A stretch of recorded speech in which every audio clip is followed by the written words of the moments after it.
Hello everyone, welcome back to Buried Files. Tonight, we bring you 6 deeply disturbing true trucker horror stories that will make you question what really happens on America's most isolated highways when darkness falls. These are not fictional tales, but real encounters shared by professional drivers who have spent decades navigating the loneliest stretches of interstate where civilization fades and something far more sinister takes its place. Each story has been carefully researched and verified through witness testimonials, police reports, and corroborating evidence from the trucking community itself. America's highways hold secrets that most drivers will never encounter, and perhaps that is for the best. From predatory schemes targeting vulnerable truckers to supernatural encounters that defy explanation, tonight we explore the hidden dangers that lurk beyond the reach of headlights. If you enjoy authentic horror content that exposes the terrifying reality behind closed doors, subscribe to Buried Files and hit the notification bell so you never miss our latest investigations into the darkest corners of American highways. After you listen to these chilling accounts, we want to hear from you in the comments below about your own experiences on the road or encounters with the unexplained. Now settle in as we journey into the darkness that travels alongside America's truckers.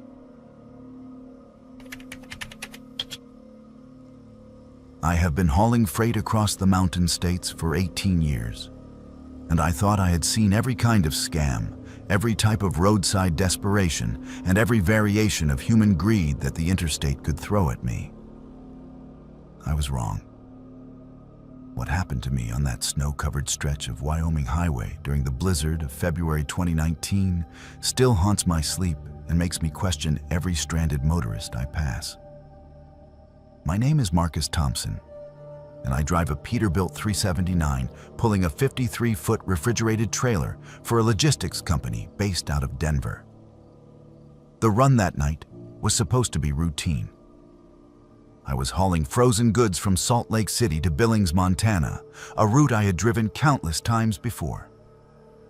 The weather forecast called for light snow, maybe 3 to 4 inches, nothing that would slow down an experienced driver like myself.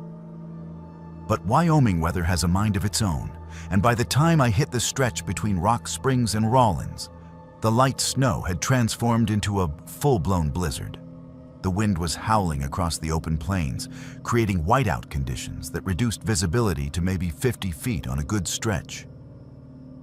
My CB radio crackled with chatter from other drivers reporting jackknifed semis, cars in ditches, and road closures further north. I should have pulled over at the next truck stop and waited it out. Any sensible driver would have. But I was behind schedule, and the company had been breathing down our necks about delivery times. The customer in Billings needed those frozen foods for their morning shipment, and a delay would cost us the contract. So I pressed on, gripping the steering wheel with white knuckles as my headlights carved a narrow tunnel through the swirling snow.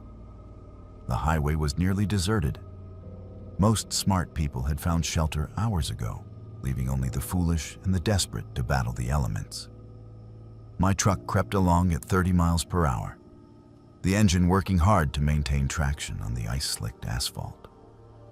The heater was running full blast, but the cold seemed to seep through every crack and crevice, chilling me to the bone despite my heavy winter coat. That was when I saw her. At first, she was just a shadow in the storm, a dark shape moving along the shoulder of the road. As I got closer, my headlights illuminated a young woman in a thin jacket, no hat, no gloves, waving frantically at passing vehicles. She looked to be in her early 20s, with long, dark hair whipping around her face in the wind. Even through the storm, I could see she was shivering violently, her breath creating clouds of vapor that were immediately torn away by the gale. Every instinct screamed at me to keep driving. Picking up hitchhikers was against company policy, and in weather like this, stopping could mean getting stuck myself. But as I passed her, I caught a glimpse of her face in my side mirror, She looked terrified, desperate, and hypothermic. No one deserved to die, alone on a highway in a blizzard.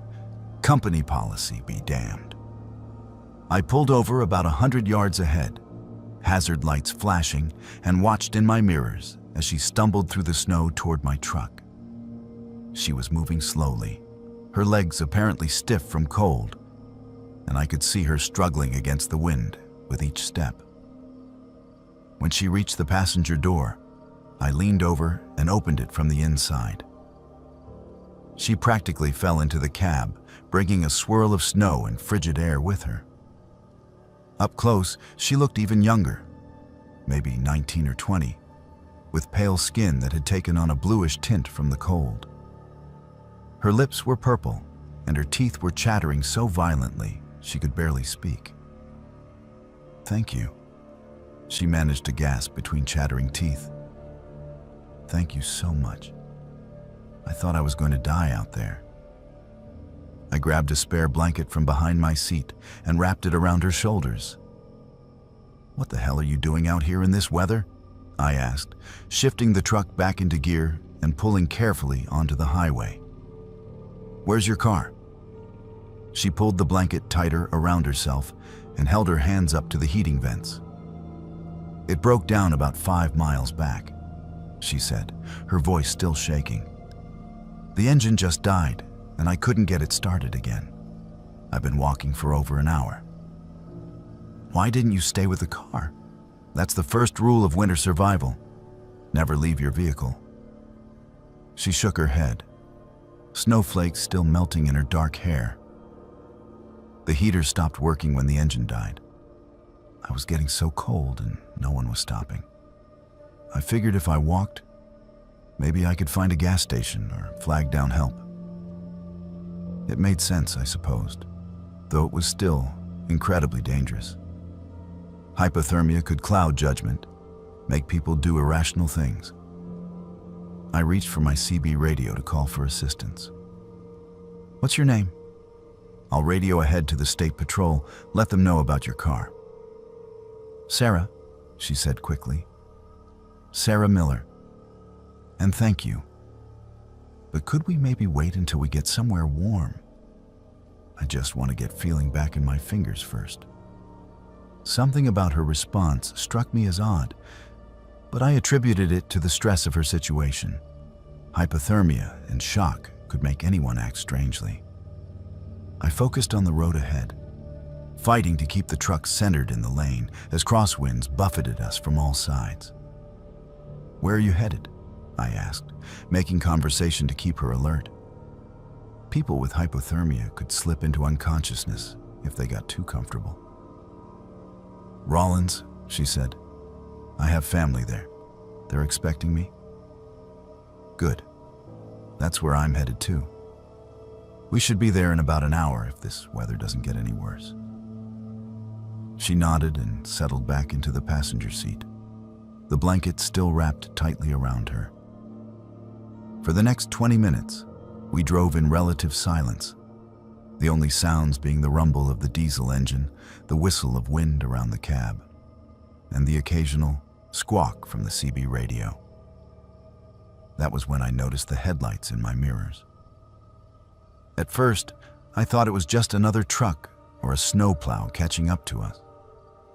But as I watched, I realized there were 3 sets of headlights maintaining a steady distance behind us. In a blizzard like this, most vehicles would either pass quickly or fall behind.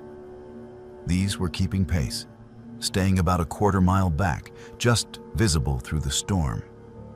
I glanced over at Sarah, who seemed to be dozing fitfully in the passenger seat. Her breathing had returned to normal, and some color had come back to her cheeks. The immediate danger of hypothermia was past, but something else was bothering me now. "Sarah," I said gently, "those vehicles behind us, are they with you?" Her eyes snapped open, and for just a moment, I saw something that chilled me more than the Wyoming wind. It was a look of calculation, of predatory awareness that had nothing to do with being a stranded motorist. But it was gone so quickly, I almost convinced myself I had imagined it. "What vehicles?" she asked, turning to look in the passenger side mirror. "I don't see anything." "Those headlights, 3 sets, staying right behind us." She squinted into the storm. "I can barely see anything in this snow. Maybe it's just other people trying to get to safety, like us." Maybe. But 18 years on the road had taught me to trust my instincts. And every instinct I had was now screaming that something was wrong. I had seen this pattern before in CB radio chatter from other drivers. Coordinated vehicles following a target, waiting for the right moment to strike. I kept my voice casual. "You know, I just realized I should probably call this in to dispatch. Let them know I picked up a passenger." I reached for the CB radio again. "No." The word came out sharper than she probably intended. She quickly softened her tone. "I mean, could we wait? I'm still feeling pretty shaky, and I'd rather not deal with official stuff right now." Red flags were going up all over my mental radar now. I had picked up stranded motorists before, and they were always grateful for any help, eager to get in touch with authorities or family members. Sarah's reluctance to involve anyone else was setting off every alarm bell I had. I glanced in my mirrors again. The 3 sets of headlights were still there, and now I was certain they were maintaining a deliberate formation. 2 were hanging back in the right lane, 1 in the left, positioned to block any attempt at escape if I tried to change lanes or exit the highway. "Sarah," I said carefully, "I need you to be honest with me. Are you really stranded? Or is this some kind of setup?" The mask dropped completely then. Her shivering stopped, her posture straightened, and when she looked at me, her eyes were cold and calculating. "You're a smart one, Marcus. Most drivers don't figure it out until it's too late." My blood turned to ice water. She knew my name. I had never told her my name. "How do you know?" "Your company puts driver names on the truck doors, genius. We've been tracking you since you left the Flying J in Rock Springs. You've got a refrigerated trailer full of expensive frozen goods, and more importantly, you're driving alone through the middle of nowhere in a blizzard." I looked ahead and realized we were approaching the exit for a rest area. If this was a coordinated robbery, that would be the perfect place for it. Isolated, off the main highway, easy to control. My hands tightened on the steering wheel. "What do you want?" I asked, though I already knew the answer. "Pull off at the rest area ahead. My friends will take the trailer and you'll walk away. Try to be a hero and you won't walk away at all." The CB radio crackled to life. "Breaker 19, this is Wyoming Bear. We've got multiple reports of a hijacking crew working I-80 tonight.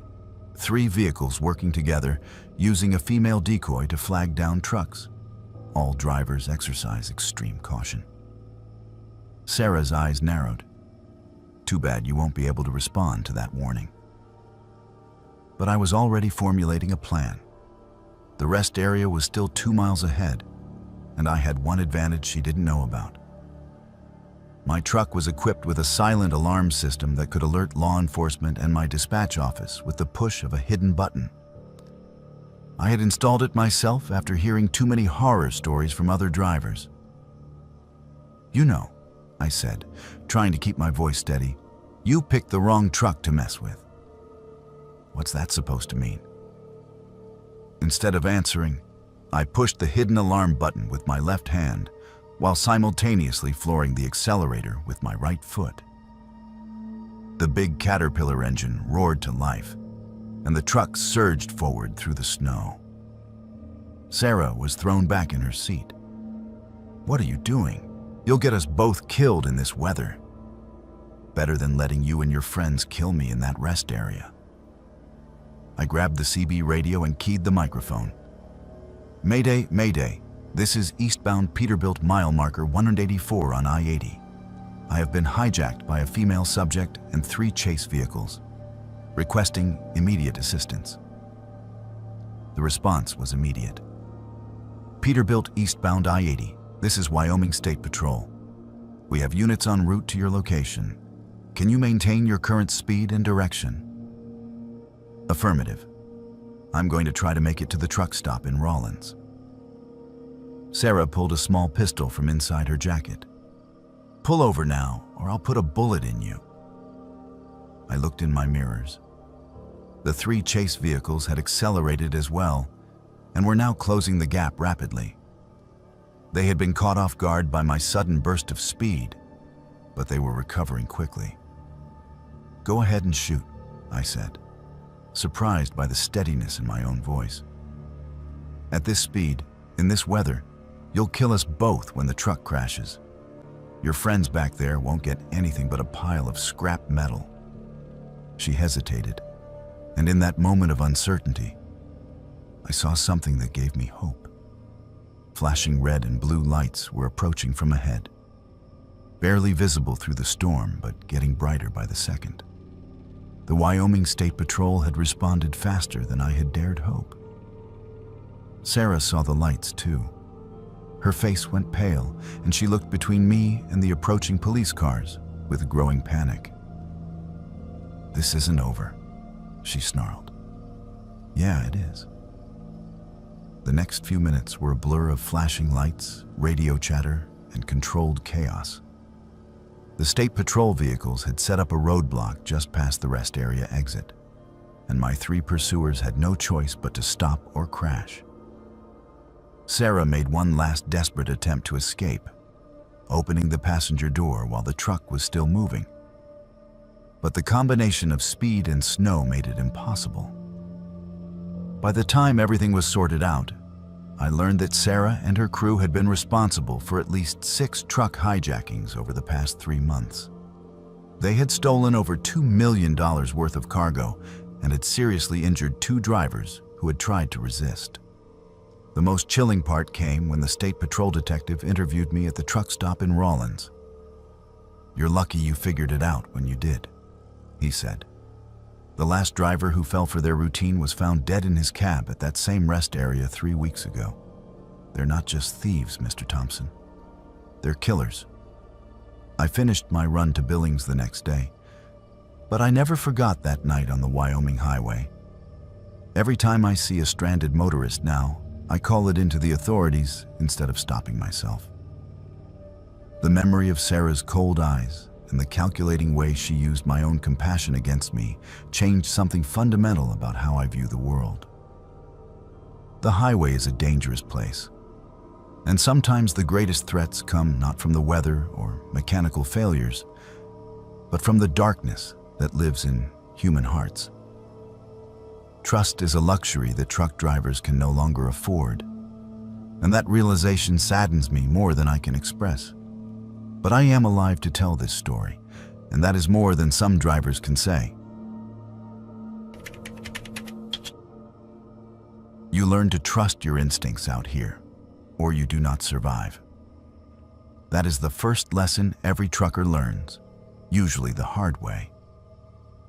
After 26 years hauling loads across 48 states, I thought my instincts were bulletproof. I thought I could spot trouble coming from miles away. What happened to me at that rest stop in East Texas proved just how wrong a man can be. My name is David Rodriguez, but everyone on the CB calls me Big Dave. I drive a 2018 Kenworth W900 with a custom paint job that cost me more than most people make in 6 months. Deep, metallic blue with silver flames running down the sides, chrome stacks that shine like mirrors, and enough LED lights to illuminate a small town.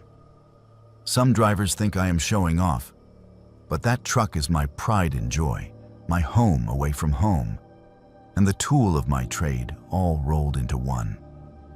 The run that night started out routine enough. I was hauling electronics from Dallas to Jacksonville, a familiar route that I had driven probably 50 times over the years. The load was valuable, worth close to $500,000 in computer components and smartphones, which meant I had to be extra careful about where I stopped and who I talked to. Cargo thieves love electronics because they are easy to move and hard to trace. I had been driving for 9 hours straight when fatigue started setting in. The law says you can drive 11 hours before you have to take a mandatory 10-hour break, but smart drivers know not to push it that far. Tired drivers make mistakes, and mistakes on the highway can kill you. So when I saw the sign for the Pine Ridge Rest Area, I decided it was time to call it a night. The rest area was one of those older state-maintained facilities that Texas.com has scattered throughout the eastern part of the state. Nothing fancy, just a parking lot, some picnic tables, restrooms, and a few vending machines. It was set back about half a mile from the main highway, surrounded by thick pine forest that blocked out most of the light pollution from the road. During the day, it was probably a pleasant enough spot for travelers to stretch their legs and let their kids run around. At night, it felt isolated and vulnerable. I pulled into the truck parking section and chose a spot near the back, away from the main building but with a clear view of both entrances to the rest area. Old habits from my early days, when I was more paranoid about security. I shut down the engine, locked the doors, and climbed into the sleeper berth to grab a few hours of rest before continuing on to Jacksonville. The sleeper berth in my Kenworth is practically a small apartment. Full-size bed, television, refrigerator, microwave, even a small desk where I can do paperwork or browse the internet when I have a good signal. I had just settled in with a sandwich and was scrolling through messages on my phone when I heard it for the first time. A child screaming. It was faint at first, barely audible, over the hum of my auxiliary power unit. But it was definitely there. A high-pitched wail of terror and pain that seemed to be coming from somewhere in the woods beyond the rest area. I sat up immediately, every parental instinct I had firing at once. I have 3 kids of my own, and that sound triggered something primal in me. I opened the sleeper berth curtain and looked out the side window toward the tree line. The rest area was dimly lit by a few security lights mounted on poles around the parking lot. But beyond that, the pine forest was a wall of impenetrable darkness. The screaming continued for maybe 30 seconds, then stopped abruptly. Silence. I waited, listening intently, but heard nothing except the distant hum of highway traffic and the occasional rustle of wind through the pine branches. Maybe it had been an animal, I told myself. Foxes could make sounds that were eerily similar to human screams, especially when they were fighting or mating. But the rational part of my brain knew the difference between animal sounds and human ones. And what I had heard was definitely human. I grabbed my flashlight and cell phone and climbed down from the cab. The night air was thick with humidity and the smell of pine sap.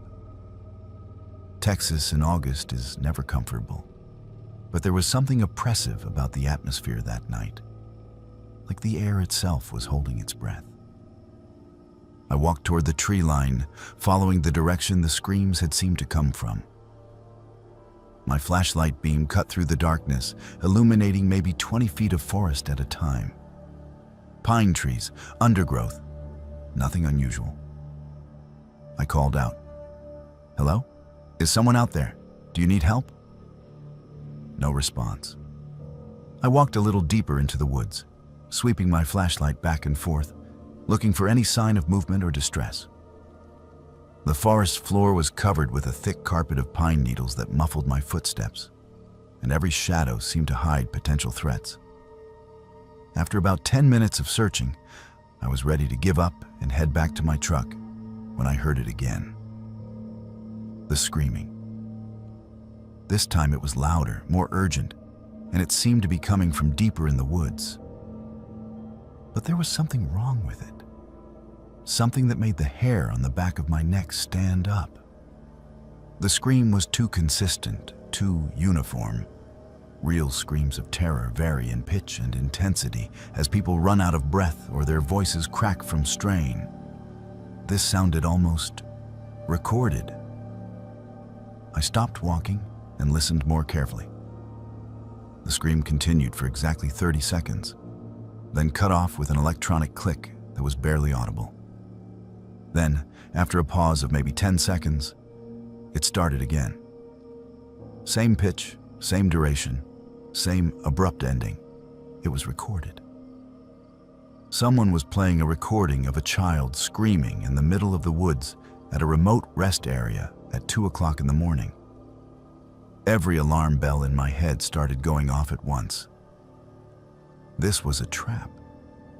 Someone was using that, recording to lure Good Samaritans into the woods, probably to rob them or worse.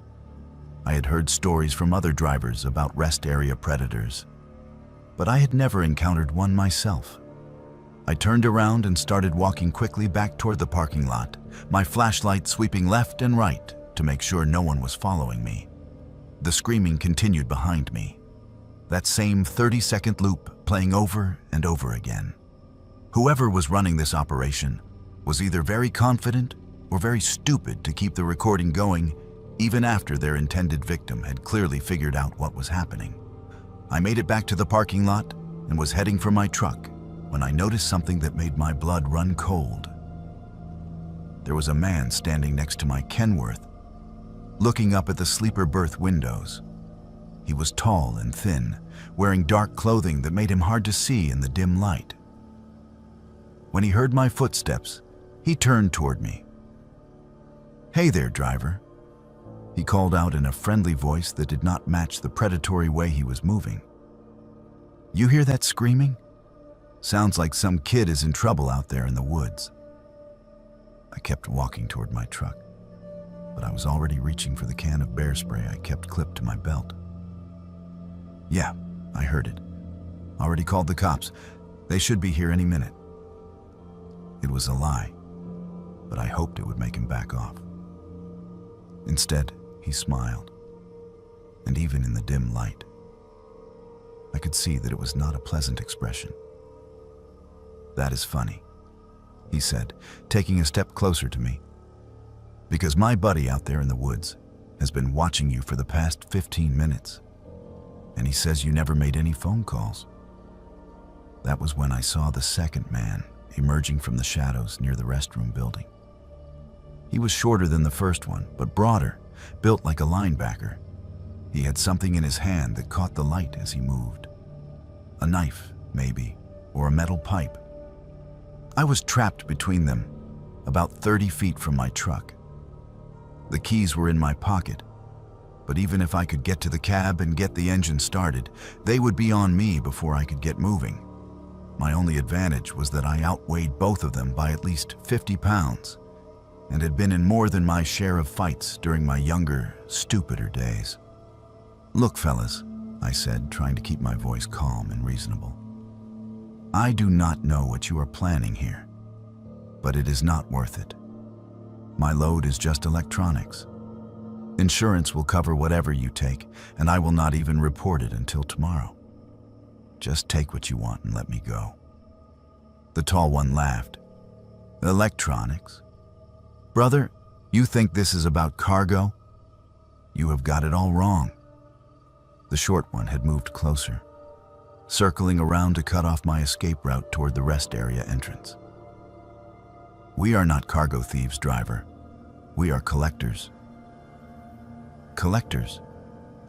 We collect drivers," the tall one explained, still smiling that horrible smile. "Some we keep for a while. Some we sell, some we just play with until we get bored. But they all end up the same way, eventually." The screaming in the woods had stopped, but now I could hear something else. Voices. Multiple voices coming from the direction of the trees, calling out in what sounded like distress. But just like the screaming, something about those voices was wrong. They were too clear, too distinct, like they were being amplified somehow. Speakers, I said, understanding flooding through me. You have speakers set up in the woods, playing recordings to lure people out there. Smart man, the tall one said. Too bad smart will not help you now. That was when I made my move. Instead of going for my truck like they expected, I sprinted toward the restroom building. It was not much of a shelter, but the walls were concrete block and there might be a back exit. More importantly, it would force them to come at me from a predictable direction instead of surrounding me in the open parking lot. I almost made it.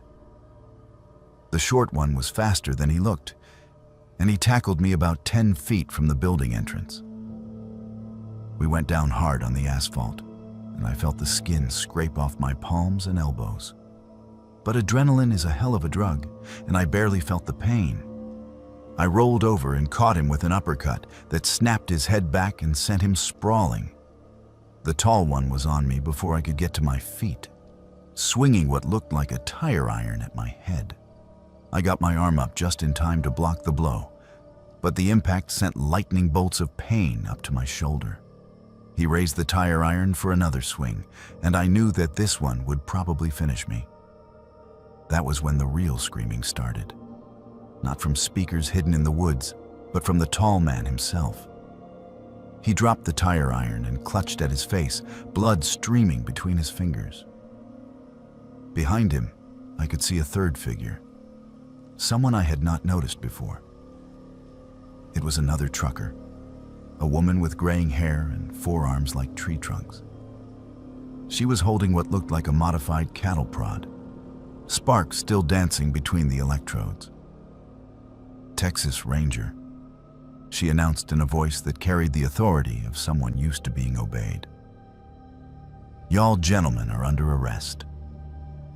The next hour was a blur of police cars, ambulances, and crime scene technicians. It turned out that the woman who had saved me was Detective Linda Martinez, working undercover as part of a multi-state task force investigating rest area attacks. She had been tracking this particular crew for over 6 months, following a trail of missing truckers and unsolved murders across 4 states. The speakers in the woods were exactly what I had suspected. High-powered amplifiers connected to digital players loaded with recordings of people in distress. The 2 men had been using them to lure victims into isolated areas where they could be more easily controlled. What they did to their victims after that was something Detective Martinez would not discuss in detail. But her expression told me everything I needed to know. "You are lucky you figured out it was a recording," she told me as the paramedics checked out my injuries. Most people do not. They hear a child in distress, and every decent instinct they have drives them straight into the trap. How many drivers have they killed? Her face went grim. We have confirmed 7 victims so far, but we suspect the number is much higher. These guys have been operating for at least 3 years, maybe longer. 7 drivers, 7 people who had just been trying to help someone they thought was in trouble, and it had cost them their lives. The thought made me sick to my stomach. I gave my statement to the investigators and finally got back on the road around dawn. The electronics made it to Jacksonville on schedule, and the company was so grateful that they gave me a bonus and 3 days of paid time off. But I could not stop thinking about what had happened at that rest area. The worst part was not the physical danger or even the knowledge of how close I had come to becoming victim number 8. It was the realization of how these predators operated, how they turned our best instincts against us. They knew that most truckers are decent people who will try to help someone in trouble, and they weaponized that decency. Now, whenever I stop at a rest area, I listen carefully to the night sounds around me. If I hear screaming or calls for help, I do not go investigate. I call 911 and let the professionals handle it. It goes against every instinct I have as a father and a human being. But Detective Martinez was right. Sometimes the sounds of people in distress are exactly that. And sometimes they are the bait in a trap designed by monsters. The highway is full of predators who know exactly how to exploit our humanity, and the price of compassion can be higher than anyone should have to pay. I learned that lesson at a rest stop in East Texas, and it is one I will never forget.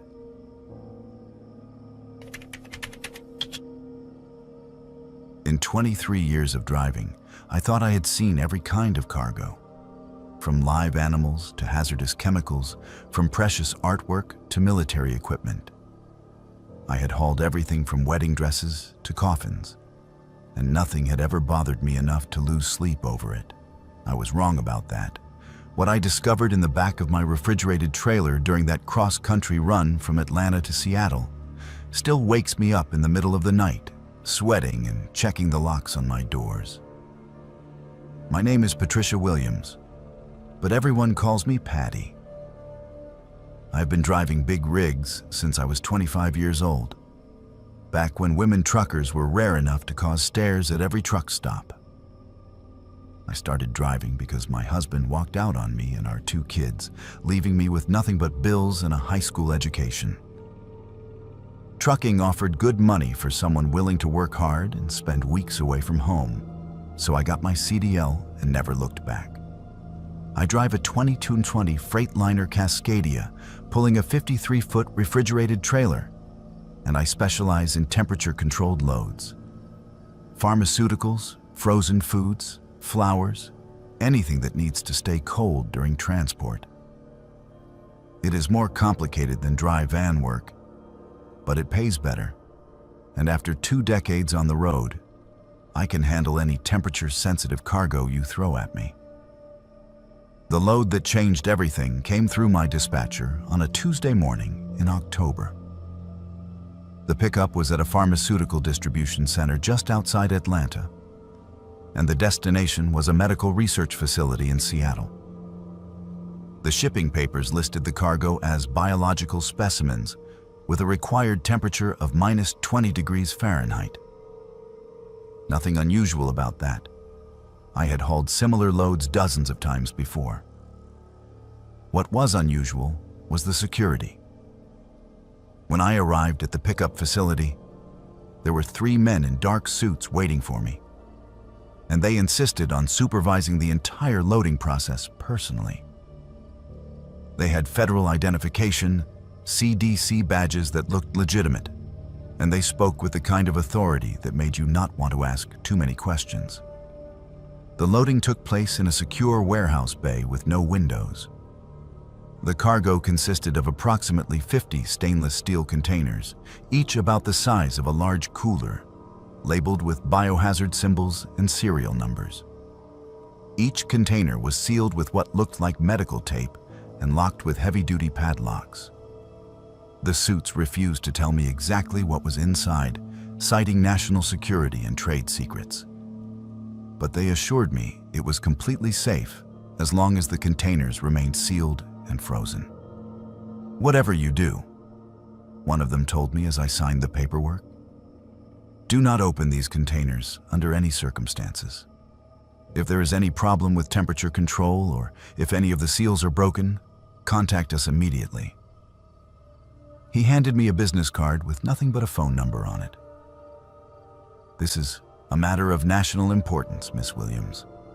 Lives depend on these specimens reaching their destination intact." I had heard similar speeches before from clients shipping everything from experimental drugs to genetically modified seeds. Everyone thinks their cargo is the most important thing on the road.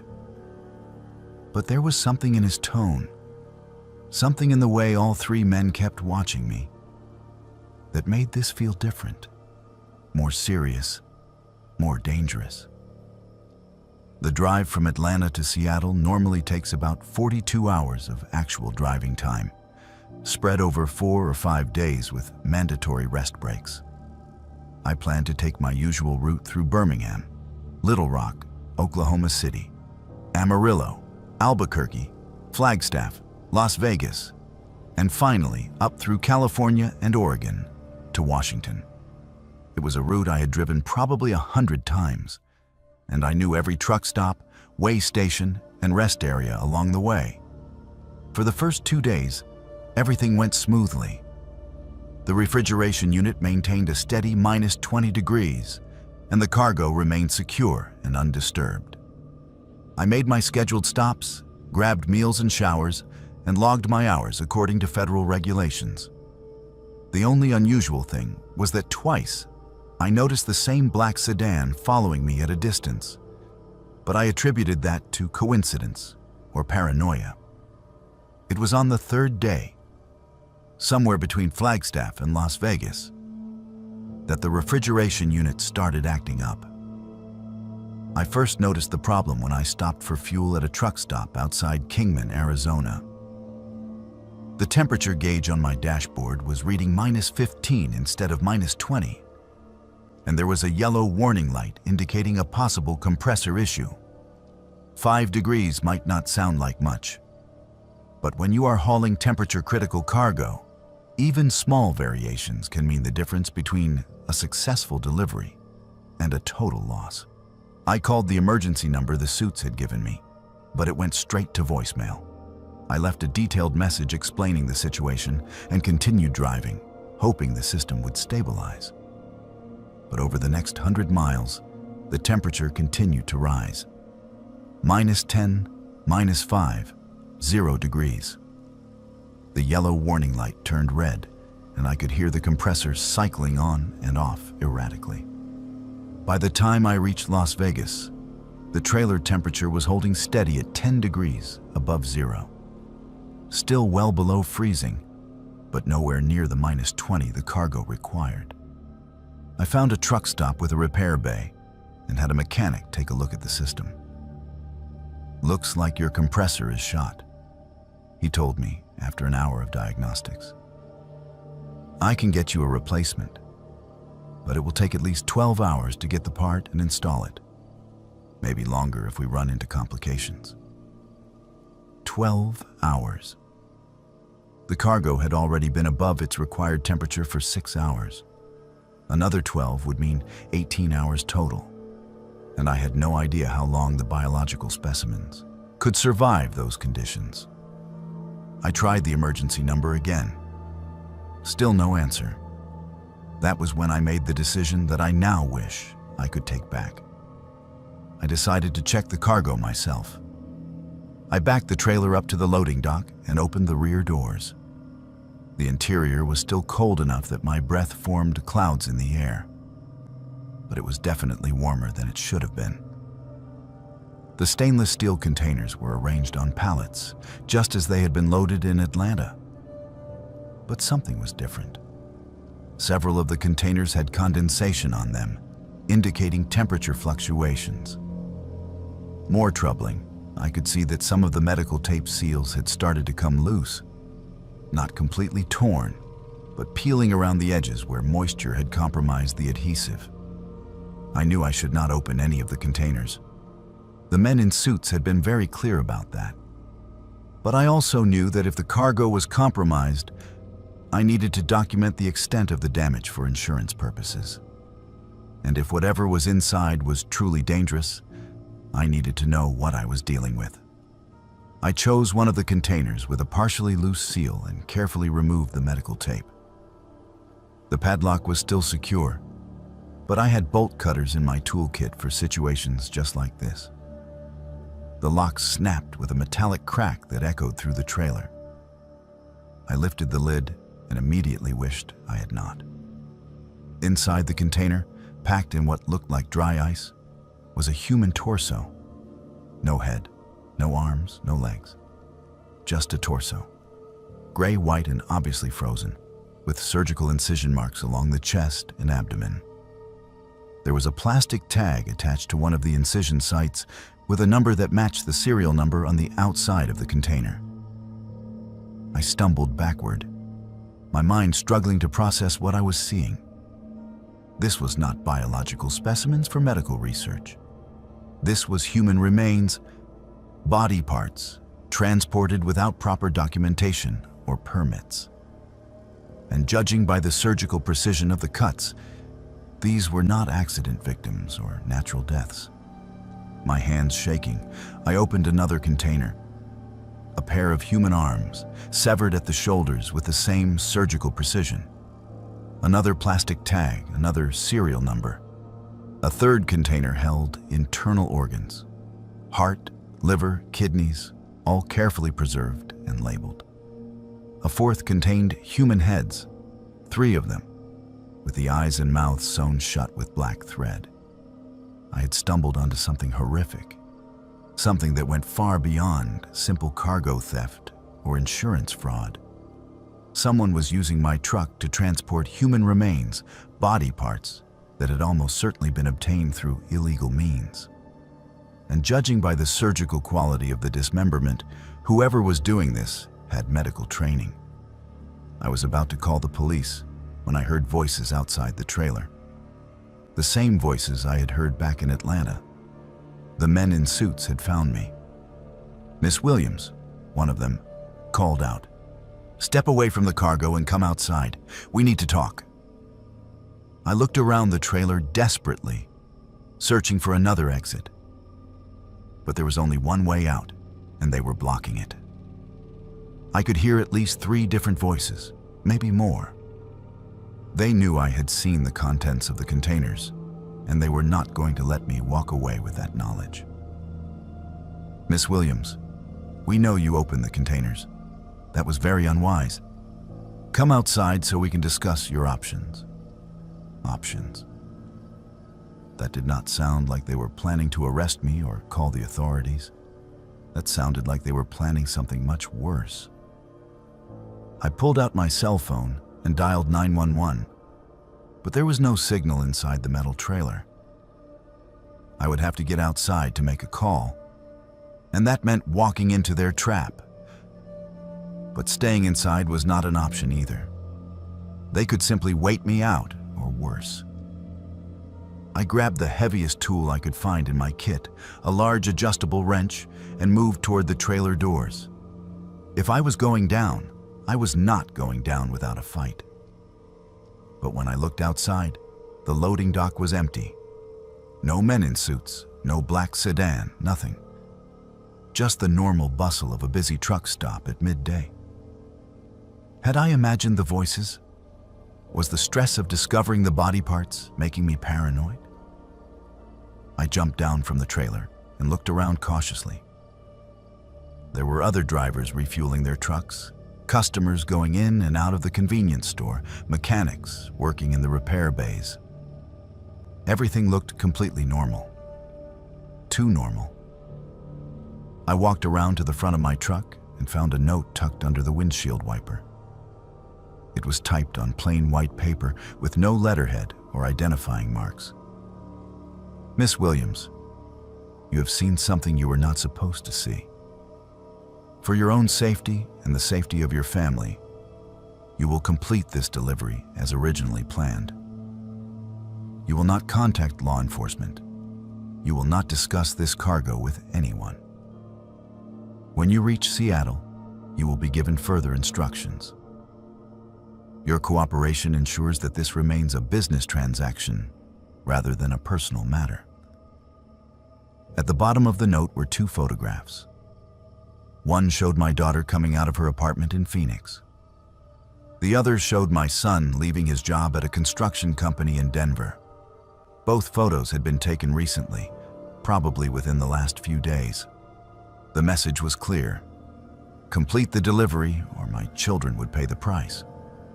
I drove to Seattle in a state of controlled terror, my mind racing with possibilities and scenarios. Who were these people? How had they found my children so quickly? What kind of operation was I caught up in? The delivery went exactly as planned. A different set of men met me at the research facility, and they unloaded the cargo with the same careful precision that had been used in Atlanta.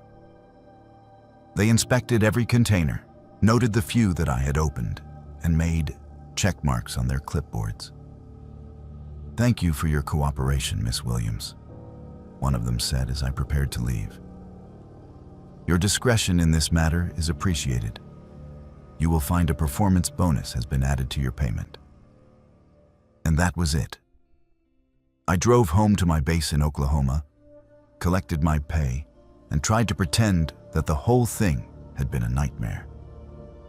But I knew it was not over. People who transport human remains without permits, people who threaten families to ensure silence, do not just disappear after one successful transaction.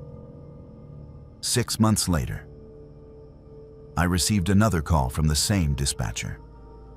Same pickup location, same destination, same cargo description. When I declined the load, citing equipment problems, my truck started having mysterious mechanical failures. Brakes that would not hold, tires that developed slow leaks, electrical systems that malfunctioned at dangerous moments. I got the message. I took the next load, and the one after that, and the one after that. Each time, I transported more human remains across the country, each time wondering who these people had been and how they had died. I am still driving those loads today. I do not have a choice. The alternative is too terrible to contemplate. But I want people to know that there are things moving on America's highways that should not exist. Cargo that represents the darkest side of human nature. Sometimes, the most dangerous thing in your trailer is not what the shipping papers say it is. The CB radio went dead quiet at 2:47 a.m., and that is when I knew something was terribly wrong. In 31 years of driving these highways, I have learned that truckers never stop talking on the radio, especially during the long, lonely hours before dawn.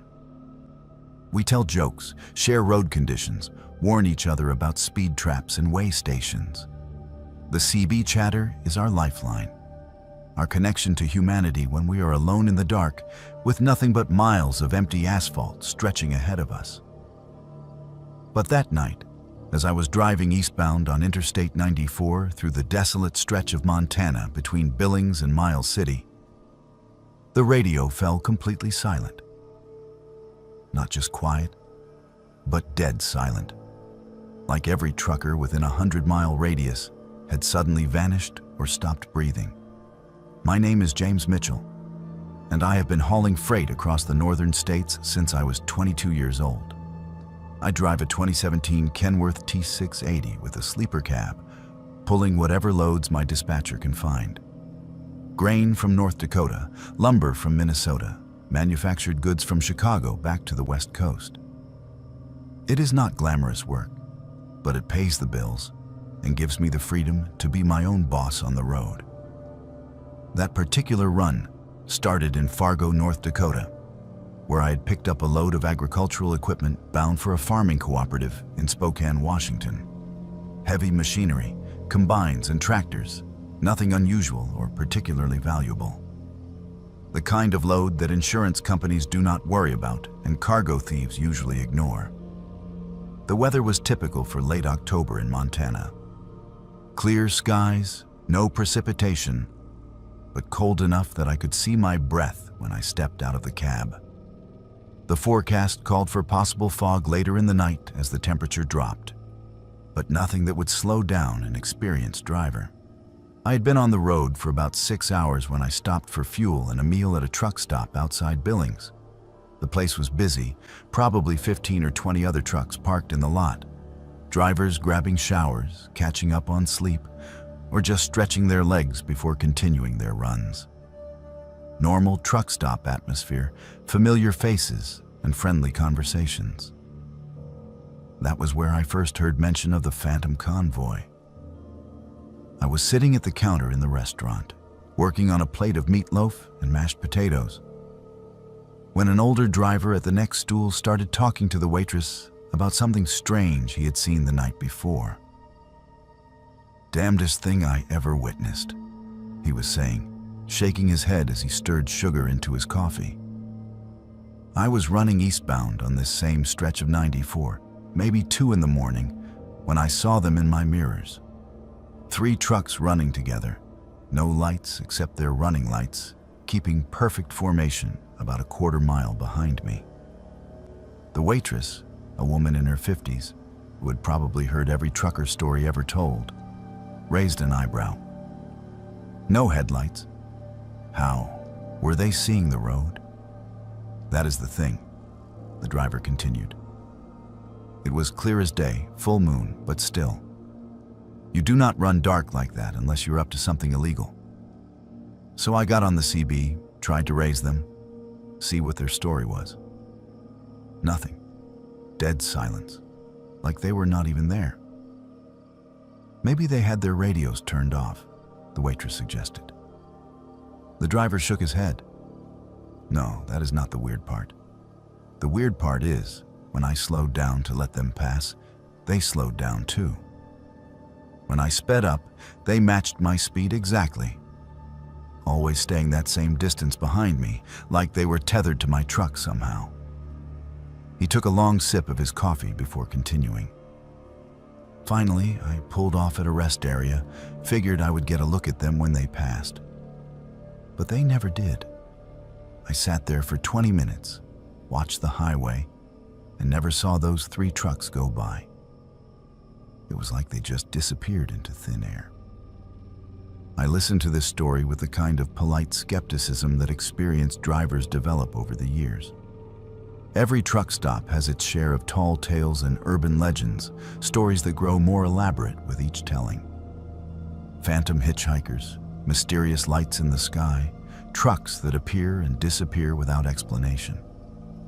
Most of it is just loneliness and fatigue playing tricks on tired minds. But something about the way this old driver told his story, the genuine confusion and uneasiness in his voice, made me pay attention. He was not trying to entertain anyone or impress the waitress. He was genuinely troubled by what he had experienced. I finished my meal, topped off my fuel tank, and got back on the road around midnight. The highway was largely empty, which was normal for that time of night on that particular stretch. Most of the long-haul traffic ran during daylight hours when visibility was better and services were available. The few trucks I encountered were spaced far apart, brief glimpses of red taillights or white headlights in the distance. For the first hour, everything was normal. My CB radio crackled with the usual late-night chatter. Drivers checking in with each other, sharing information about road conditions, complaining about dispatchers and customers. The familiar background noise of the trucking community going about its business. That was when the fog started rolling in. At first, it was just wisps of vapor rising from the valleys and low-lying areas along the highway. But within 30 minutes, it had thickened into a dense blanket that reduced visibility to maybe 50 yards. I slowed down to 45 miles per hour and turned on my fog lights. But the golden beams seemed to be swallowed up by the gray-white wall surrounding my truck. Fog is dangerous for truckers. It conceals obstacles, makes it impossible to judge distances accurately, and can turn a routine drive into a white-knuckle experience. But I had driven through worse conditions before, and I was confident in my ability to handle it safely. That was when the CB radio went silent. Not gradually, like drivers signing off one by one as they reached their destinations. All at once, like someone had thrown a switch and cut off every transmission within range. I tried keying my microphone, calling out on channel 19, but got no response. I switched to other channels, tried the emergency frequency, even attempted to raise the local base stations. Nothing but static. I was checking my radio connections when I saw them in my mirrors. 3 trucks, running in perfect formation about a quarter mile behind me, just like the old driver had described. Even through the fog, I could make out their shapes. They appeared to be conventional tractors pulling standard trailers, but something about their silhouettes looked wrong. Too angular, too sharp, like they had been drawn by someone who had never actually seen a truck before. And they were running completely dark, No headlights, no marker lights, no identification numbers or company logos visible on their sides. Just dark shapes moving through the fog at exactly the same speed I was traveling, maintaining that precise distance behind me, no matter how I varied my speed. I tried the CB radio again. Breaker 19, this is eastbound Kenworth mile marker 126 on I-94. I have 3 trucks following me with no lights. Please identify yourselves. Silence. I slowed down to 35 miles per hour, expecting them to pass me or at least close the distance. Instead, they slowed down too, maintaining that same quarter-mile gap. I sped up to 55, pushing the safe limits for the fog conditions. They matched my speed exactly. For the next 20 miles, this bizarre procession continued. Me in front, struggling to see the road through the thickening fog, and 3 phantom trucks behind me, somehow navigating without any visible means of illumination.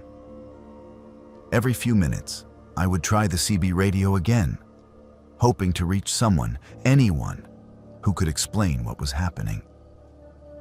But the airwaves remained dead. That was when I started noticing other details that made my skin crawl.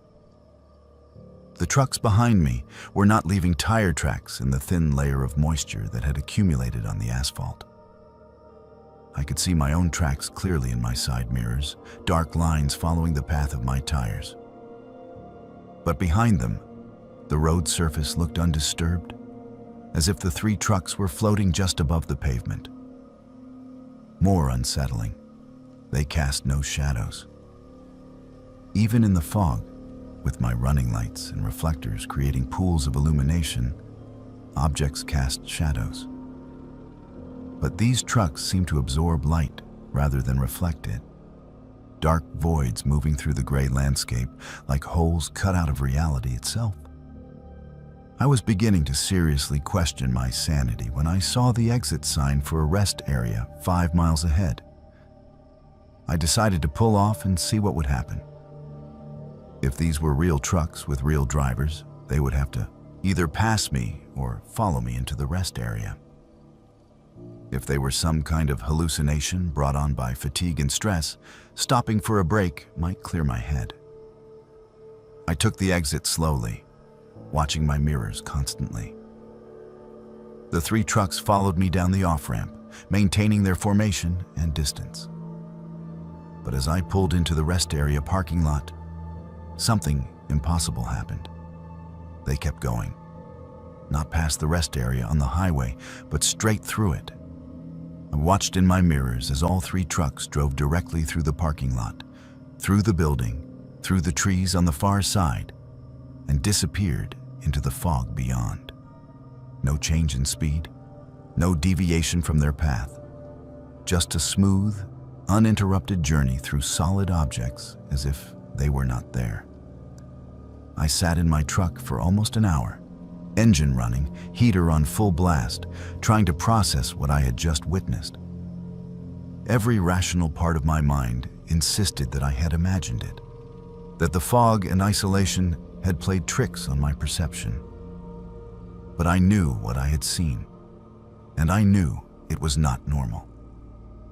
When I finally got back on the highway, the fog was beginning to lift, and the CB radio crackled back to life. Drivers were checking in, reporting their positions, resuming the normal chatter that had been absent for the past 2 hours. I tried several times to tell other drivers what I had experienced, but every time I keyed the microphone, the words stuck in my throat. Who would believe such a story? Hell, I was not sure I believed it myself. I completed my run to Spokane without any further incidents, delivered the agricultural equipment on schedule, and tried to put the whole experience behind me. But over the next few weeks, I started hearing similar stories from other drivers. Always the same details.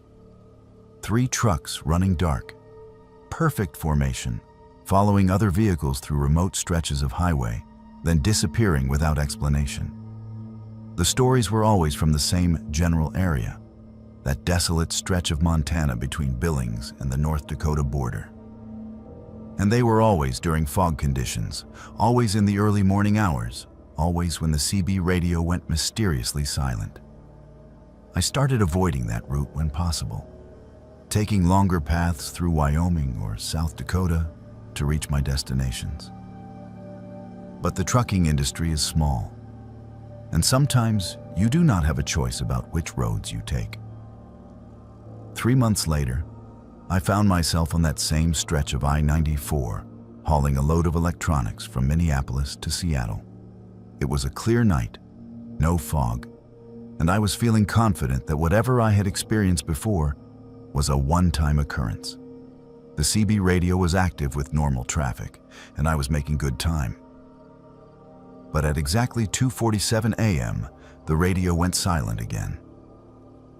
I looked in my mirrors and saw them immediately. 3 trucks, running dark, maintaining that perfect quarter-mile distance. This time, there was no fog to blame, no atmospheric conditions to explain away what I was seeing. Just 3 impossible vehicles following me through the Montana darkness. But now, I understood something that I had missed during my first encounter. These were not living drivers playing some elaborate prank or engaging in illegal activity.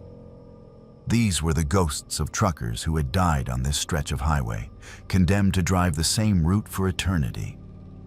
I have researched the accident records for that area, and the statistics are sobering. Over the past 30 years, dozens of truckers have been killed in crashes along that section of I-94. Jackknifed semis, rollovers, collisions with wildlife, mechanical failures that led to fatal accidents. Many of the victims were driving in convoys, following each other too closely through dangerous conditions. Now they continue their journey. 3 drivers who died together and refused to rest. They follow the living, perhaps trying to warn us of the dangers ahead, or perhaps simply unable to break free from the route that claimed their lives. I still see them sometimes, on clear nights when the highway is empty and the CB radio falls silent.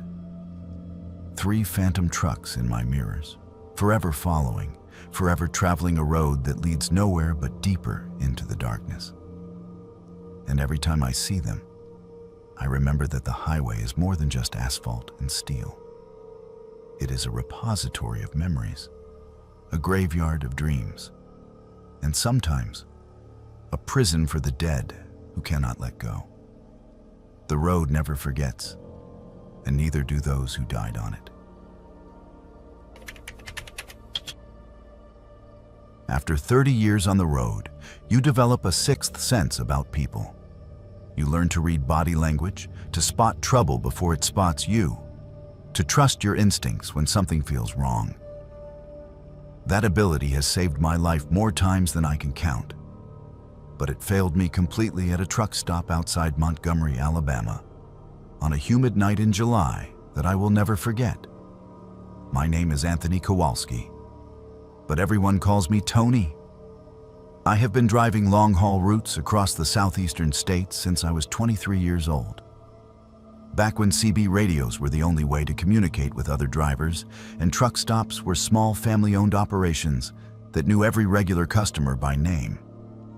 I drive a 2019 Peterbilt 389 with a custom paint job that cost me more than some people make in a year. Midnight black with silver pinstripes, chrome exhaust stacks that shine like mirrors, and enough LED lights to illuminate a football stadium. Some people think it is too flashy, but after 3 decades of living on the road, my truck is the only home I have ever really known. That particular run started in Jacksonville, Florida, where I had picked up a load of paper products bound for a distribution center in Nashville, Tennessee.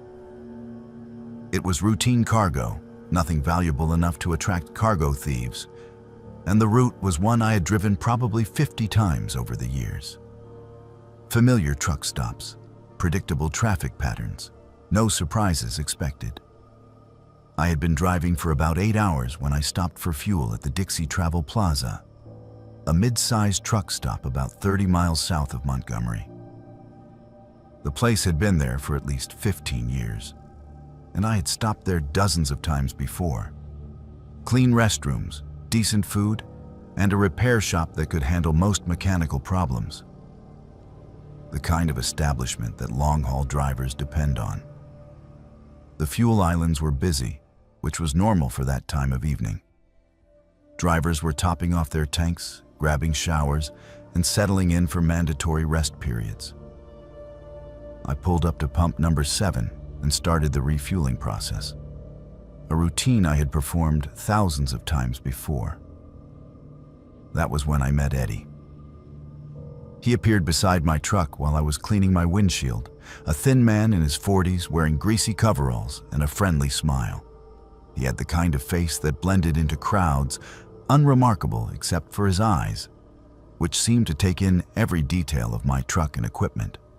"Nice rig," he said, running his hand along the polished chrome bumper. "Peterbilt 389, right? These are beautiful machines when they are maintained properly." I nodded, continuing to work on the windshield. Small talk from other truckers was normal at fuel stops, part of the informal community that existed among drivers. But something about Eddie made me uncomfortable.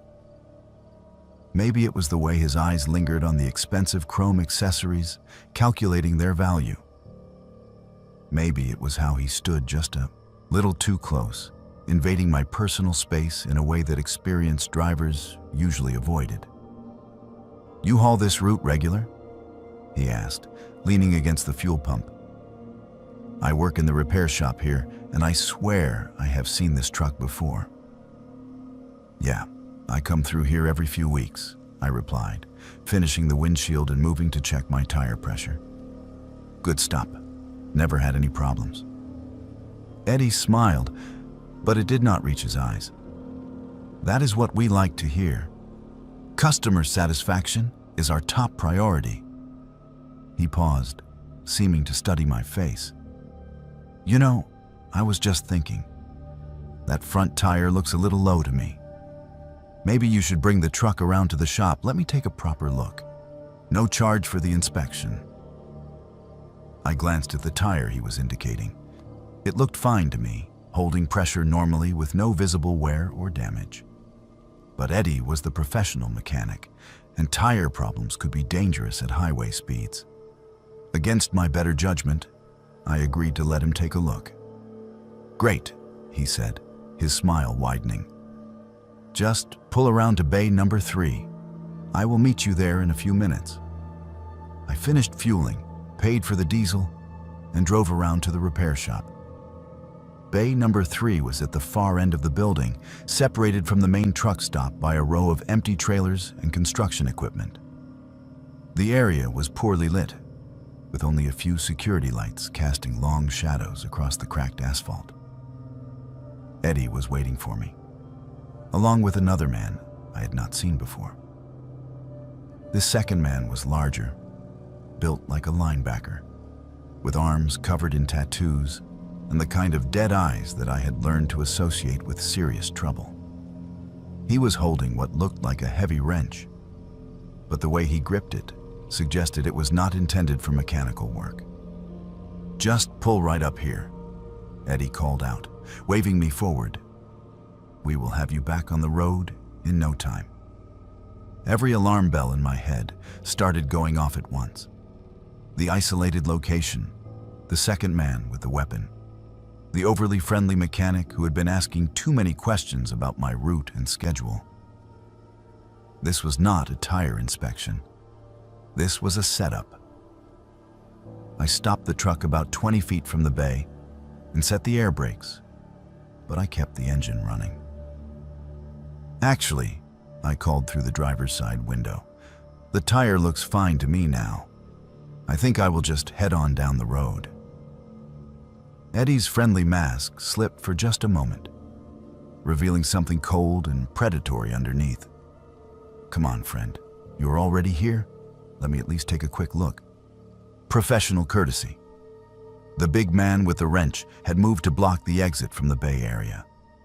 He was not being subtle about it, just standing there with his arms crossed, making it clear that I was not going anywhere until they were finished with whatever they had planned. But 30 years of driving had taught me more than just how to handle an 18-wheeler. I had learned to think fast under pressure, to assess situations quickly, and to take decisive action when my life was on the line. Instead of getting out of the truck like they expected, I released the air brakes and floored the accelerator.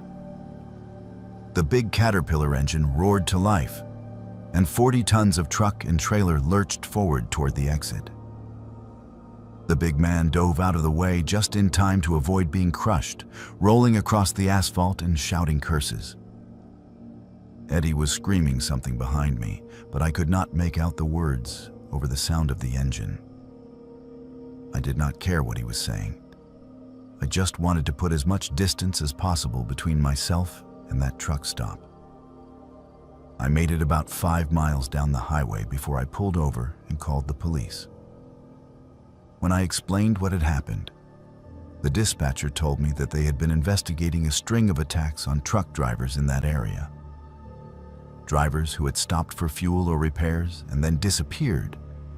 Their trucks found days later, stripped of cargo and expensive accessories. "You are lucky you trusted your instincts," the detective who interviewed me later said.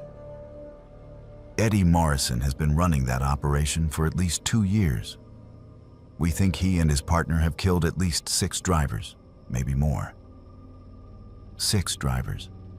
6 men who had just been trying to do their jobs, to earn a living on the road, and they had walked into a trap disguised as friendly assistants.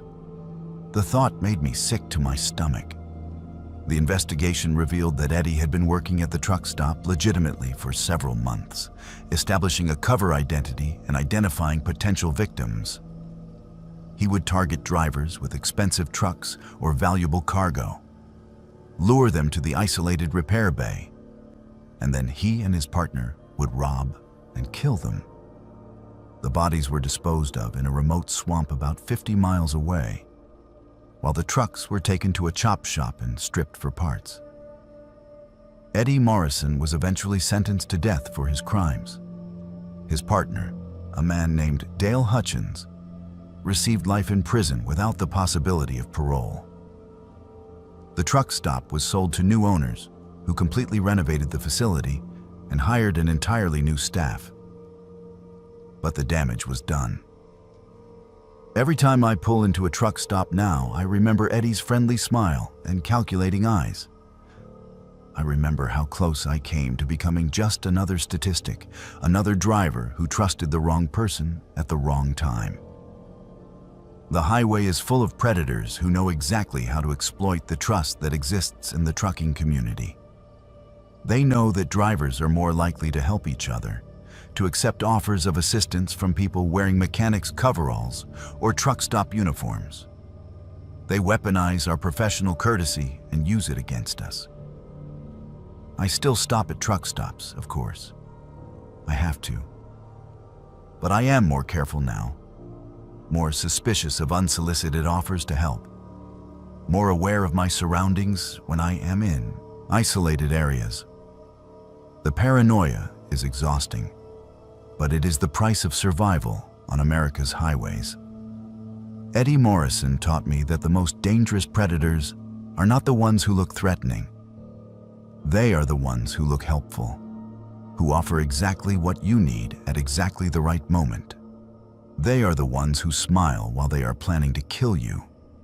The road is a dangerous place, and sometimes the people who claim to want to help you are the ones you should fear the most. The dispatcher's voice was different that night. Too calm for a rush delivery, too smooth for someone calling in a favor at 3 in the morning. After 28 years of hauling loads across the western states, I should have recognized the warning signs. I should have asked more questions. But the money was too good, and I needed every dollar I could get to keep my rig running. My name is Samuel Washington, but everyone calls me Sam. I have been driving big rigs since I was 24 years old. working my way up from company driver to owner-operator to running my own small fleet. These days, I drive a 2021 Freightliner Cascadia with a custom sleeper berth that serves as my home more often than the apartment I rent in Oakland. The call came in at 2:47 a.m. on a Tuesday in September. I was parked at a truck stop outside Bakersfield, catching up on my mandatory rest hours between loads, when my phone rang with a number I did not recognize. "Mr. Washington, this is dispatch for Meridian Logistics. We have an urgent load that needs to move tonight.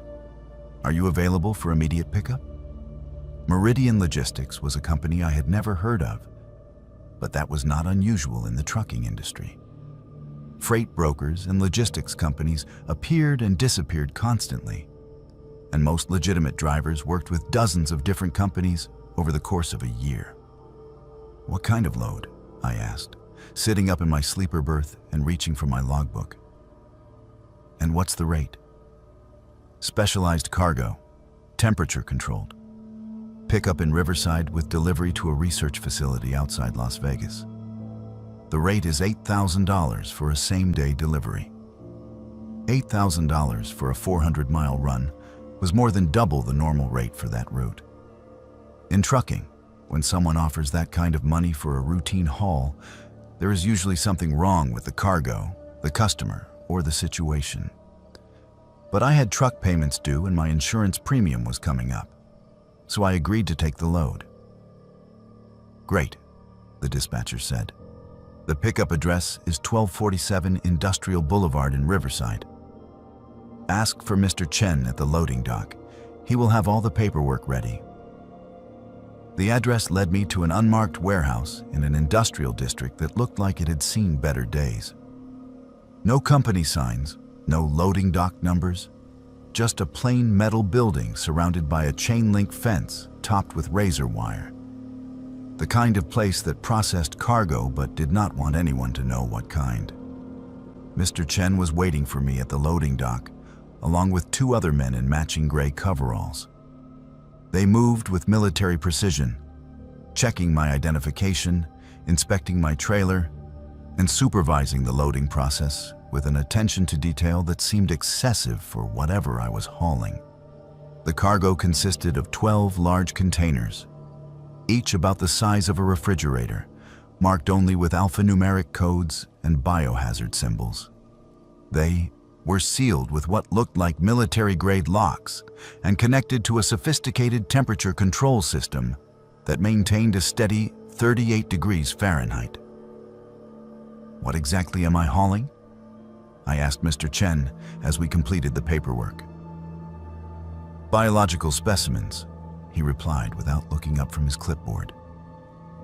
"Medical research materials that need to reach the destination facility within 18 hours. The temperature must remain constant, and the containers cannot be opened under any circumstances." I had hauled biological specimens before, everything from laboratory animals to human organs for transplant. It was specialized work that paid well, but it required careful handling and strict adherence to transportation protocols. Nothing about this load seemed unusual, except for the secrecy and the urgency. The delivery address was equally anonymous. A coordinates location in the Nevada desert, about 50 miles northwest of Las Vegas. No street address, no facility name, just GPS coordinates that led to what appeared to be an abandoned military installation. I made good time through the night, following Interstate 15 through the Mojave Desert, while the temperature control system hummed quietly behind me. The containers remained stable, the locks intact, and the monitoring equipment showed no problems with the cargo. It was not until I reached the delivery location that I realized something was seriously wrong. The GPS coordinates led me to a heavily guarded compound surrounded by high fences and security towers. Armed guards checked my identification and directed me to a loading dock inside the perimeter. But what I saw there made my blood run cold. The facility was not a research laboratory or medical center. It was some kind of processing plant, with industrial equipment that looked designed for manufacturing rather than scientific research. And the people working there were not wearing lab coats or medical scrubs.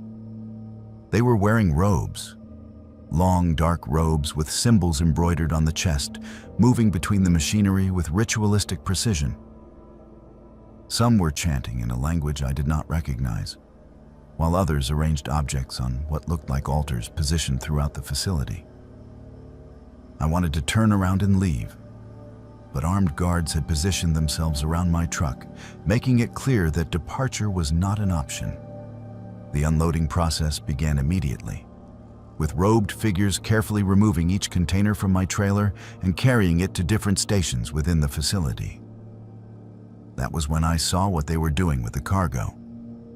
The containers held human organs, but not the kind used for medical transplants. These were prepared for some other purpose, arranged on metal tables surrounded by candles and ritual implements. The robed figures were performing some kind of ceremony over each organ, chanting and making gestures that looked more like worship than science. I had stumbled into the middle of something that went far beyond illegal organ trafficking. This was a cult that used human body parts for ritualistic purposes, and they had been using my truck to transport their materials without my knowledge. "Mr. Washington," a voice said behind me. I turned to see a tall man in an elaborate robe approaching, flanked by 2 guards. "Thank you for your service to our organization. Your discretion in this matter is essential." "I want to leave," I said, trying to keep my voice steady. "I delivered your cargo. Now I want to go." The robed man smiled, but it was not a reassuring expression. "I am afraid that is not possible. You have seen too much of our operation to simply walk away. But we have a proposition for you." He gestured toward the loading dock, where I could see other trucks parked in the shadows. "We have need of reliable drivers who can transport our materials without asking uncomfortable questions. The compensation is generous and the work is steady. What if I refuse?" His smile faded. "Then you will become part of our research program.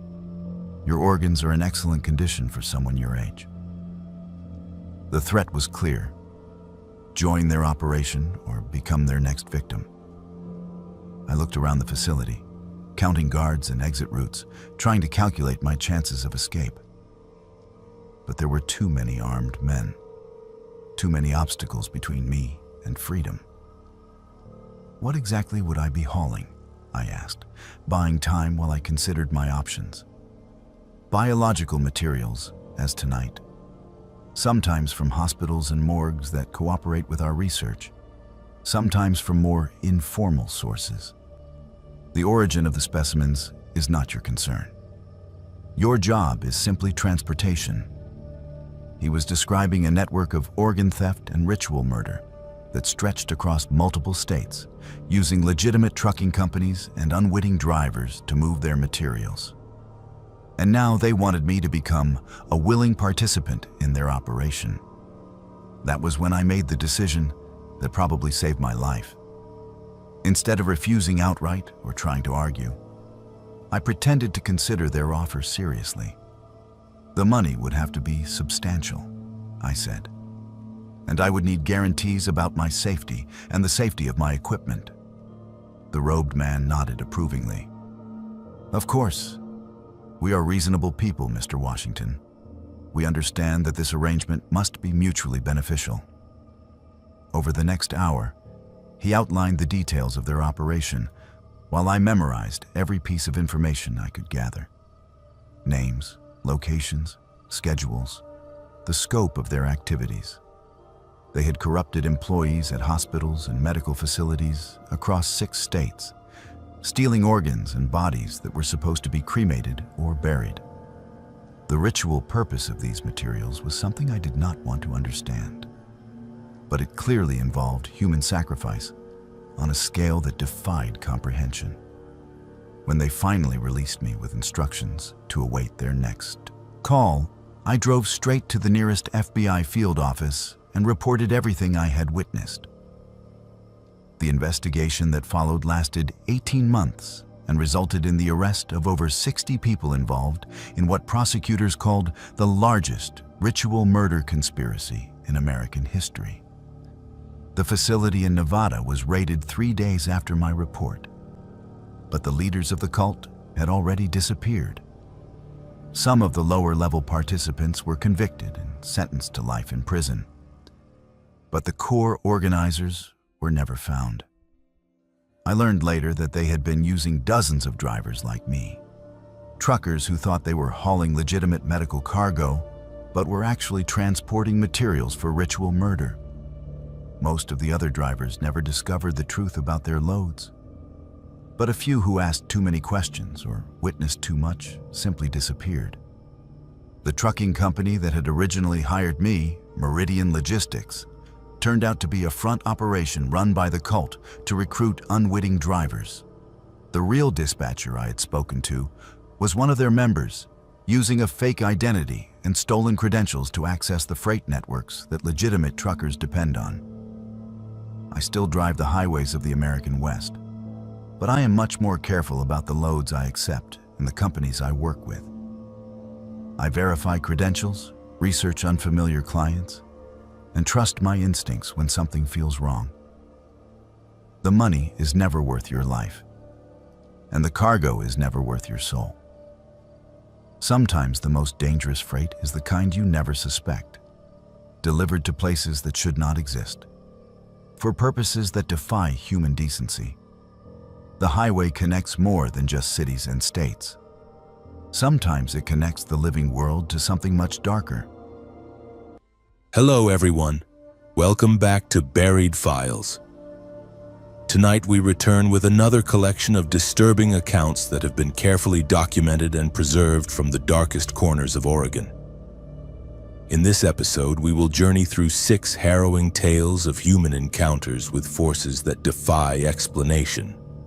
Each story drawn from real testimonies of individuals who survived experiences that forever changed their understanding of what lurks in the shadows of the Pacific Northwest.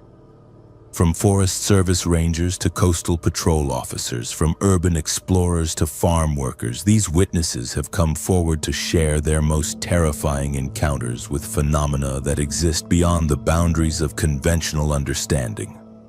Each narrative has been meticulously researched and reconstructed from detailed accounts provided by those who lived through these events. To protect the privacy and safety of those involved, certain names and identifying details have been carefully altered while preserving the essential truth of their experiences. If you are new here, make sure to subscribe to Buried Files for daily collections of true horror content that will challenge everything you thought you knew about our world. Hit that notification bell so you never miss when we uncover the next buried truth. Let us know in the comments below which Oregon location you would never visit alone after hearing these stories. After 15 years working for the Oregon Forest Service, I thought I had seen everything these woods could throw at me. I was wrong, and what happened last October in the Deschutes National Forest ended my career. My name is Joshua, and I used to patrol the backcountry areas where most people never venture. It was my job to monitor trail conditions, check for illegal camping, and ensure hikers stayed safe in some of the most remote wilderness Oregon has to offer.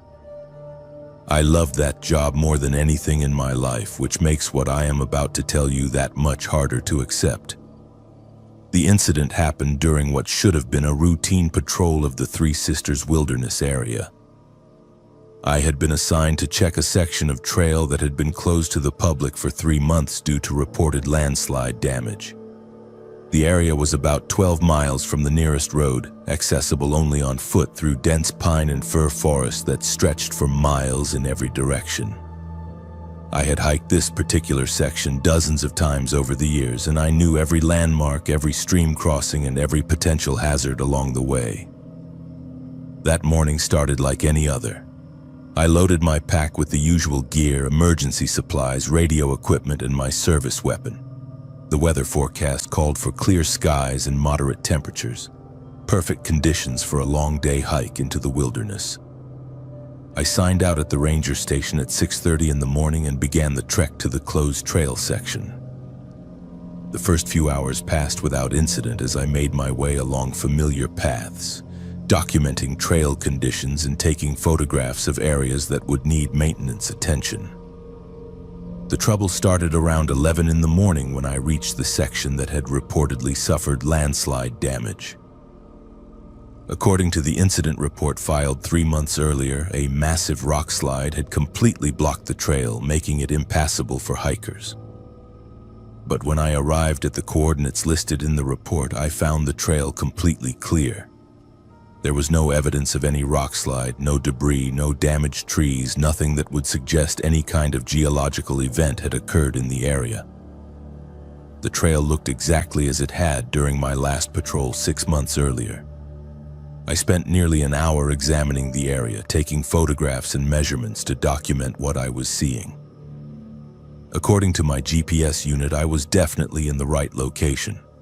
The coordinates matched perfectly with those listed in the incident report, but there was absolutely no sign of the landslide that had supposedly closed this section of trail.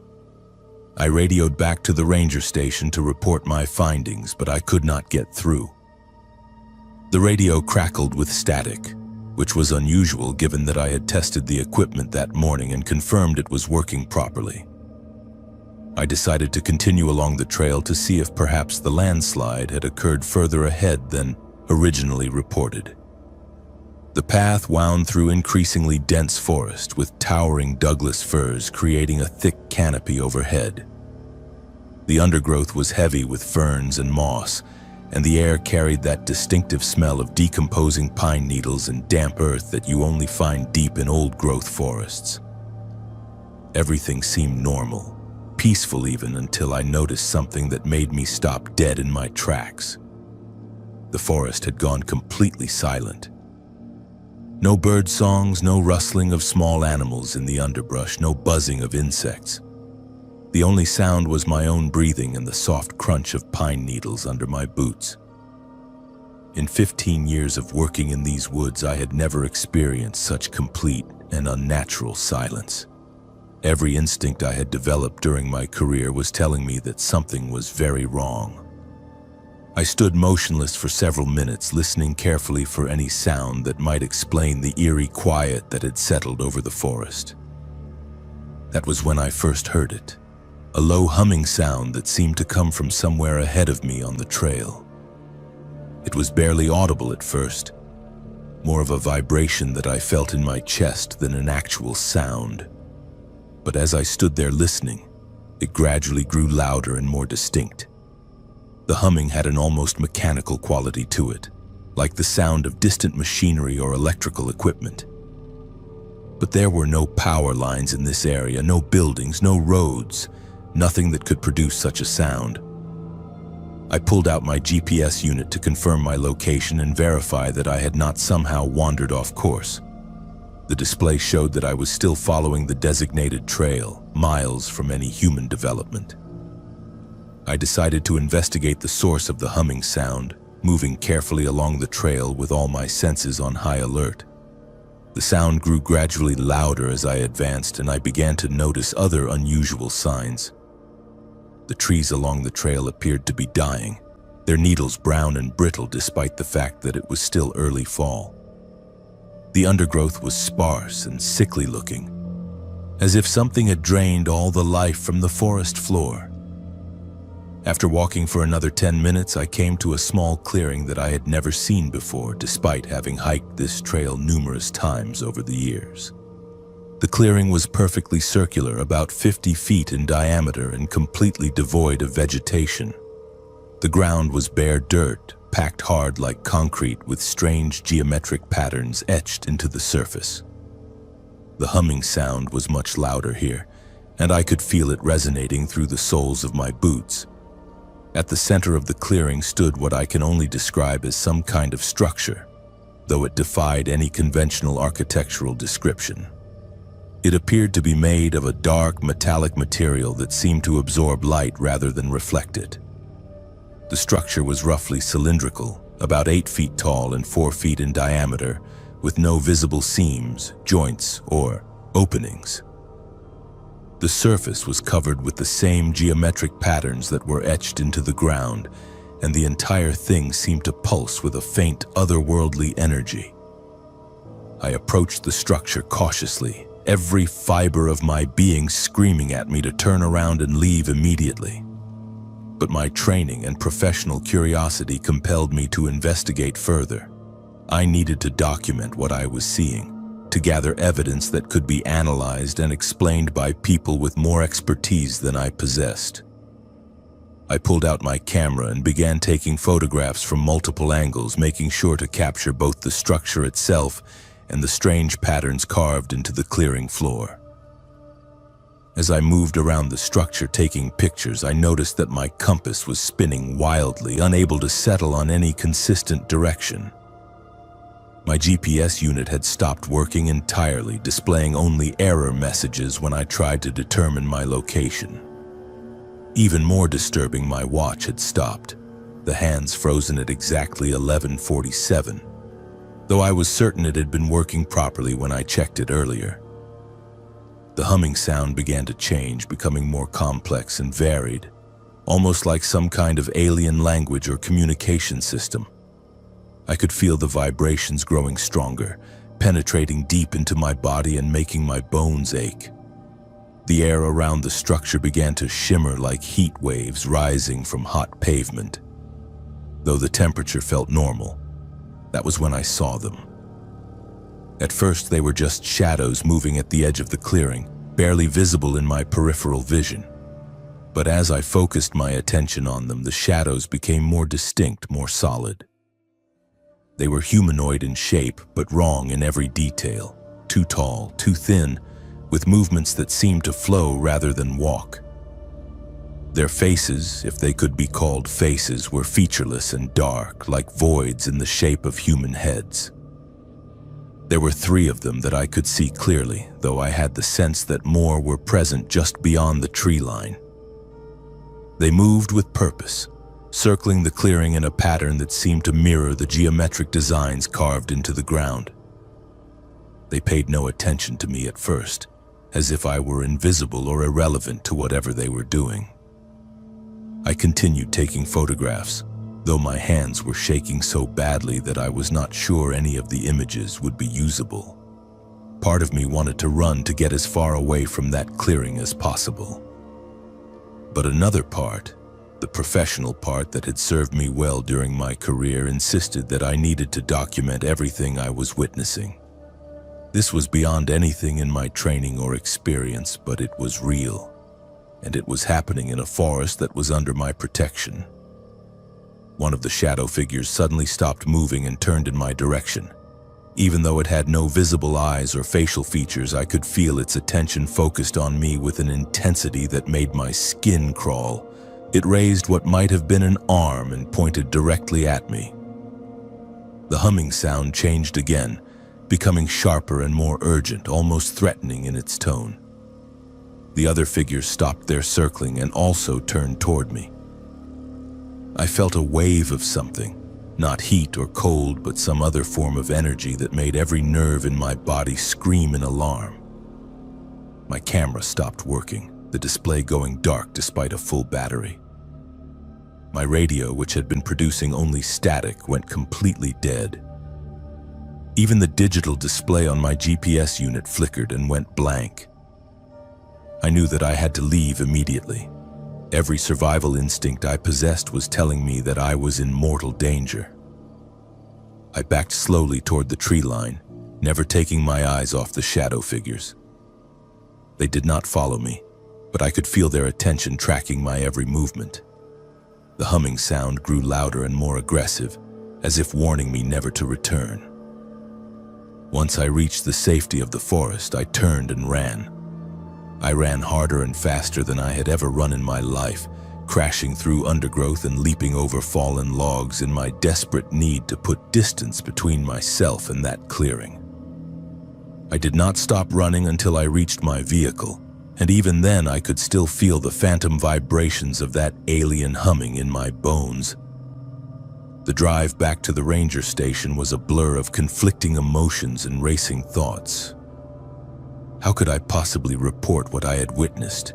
Who would believe such an impossible story? But I had to try. I had a professional and moral obligation to document the incident and ensure that other people did not stumble into whatever was lurking in that clearing. When I arrived at the station, I immediately went to my supervisor and requested a private meeting. I told him everything, describing the clearing, the structure, and the shadow figures in as much detail as I could remember. He listened patiently, occasionally asking clarifying questions, but his expression grew increasingly skeptical as my story progressed. When I finished my account, he asked to see the photographs I had taken. I handed over my camera, but when we reviewed the images, they showed nothing but normal forest scenes. The clearing was not visible in any of the pictures, nor was the strange structure or the shadow figures. According to the camera, I had spent the day hiking through perfectly ordinary woodland. My supervisor suggested that I might be suffering from altitude sickness or dehydration, both of which could cause hallucinations and disorientation.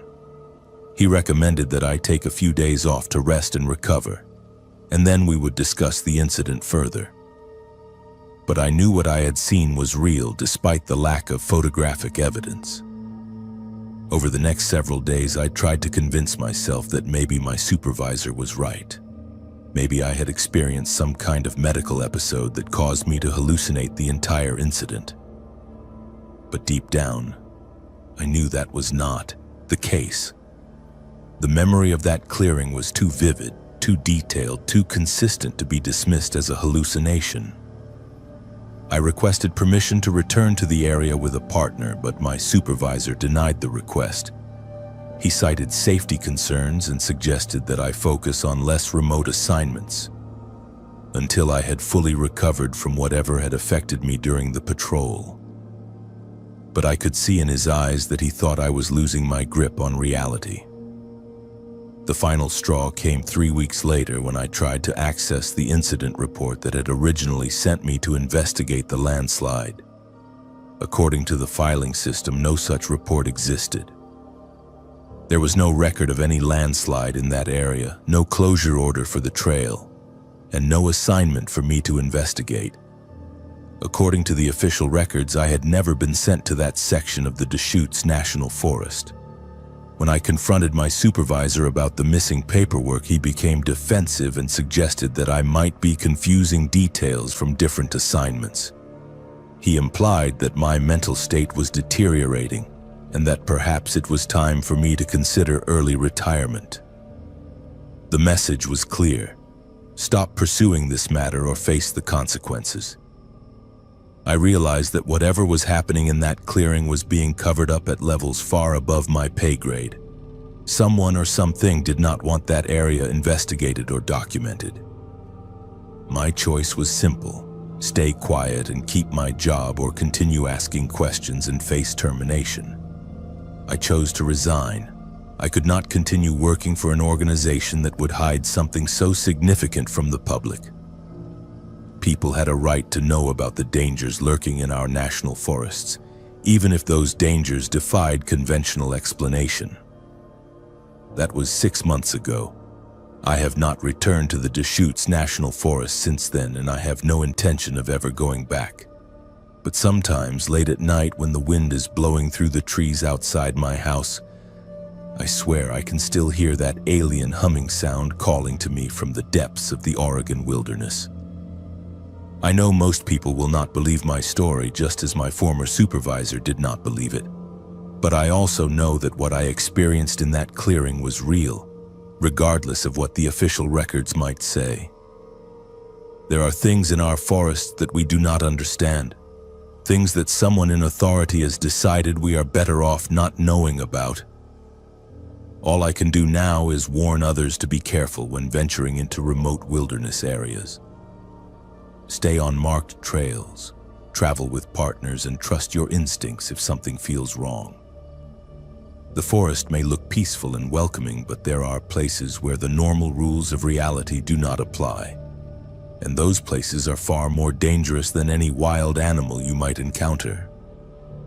If you ever find yourself in a clearing where no birds sing and no insects buzz, where strange structures rise from geometric patterns carved into lifeless earth, do not investigate, do not take photographs, do not try to understand what you are seeing.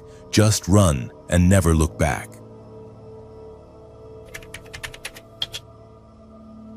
I have been doing Oregon Trail reenactments for 8 years, always trying to make the experience as authentic as possible. But during our 2024 journey near Baker City, we discovered that some parts of history should never be relived. My name is Olivia, and what I am about to tell you is why I will never participate in another historical reenactment as long as I live.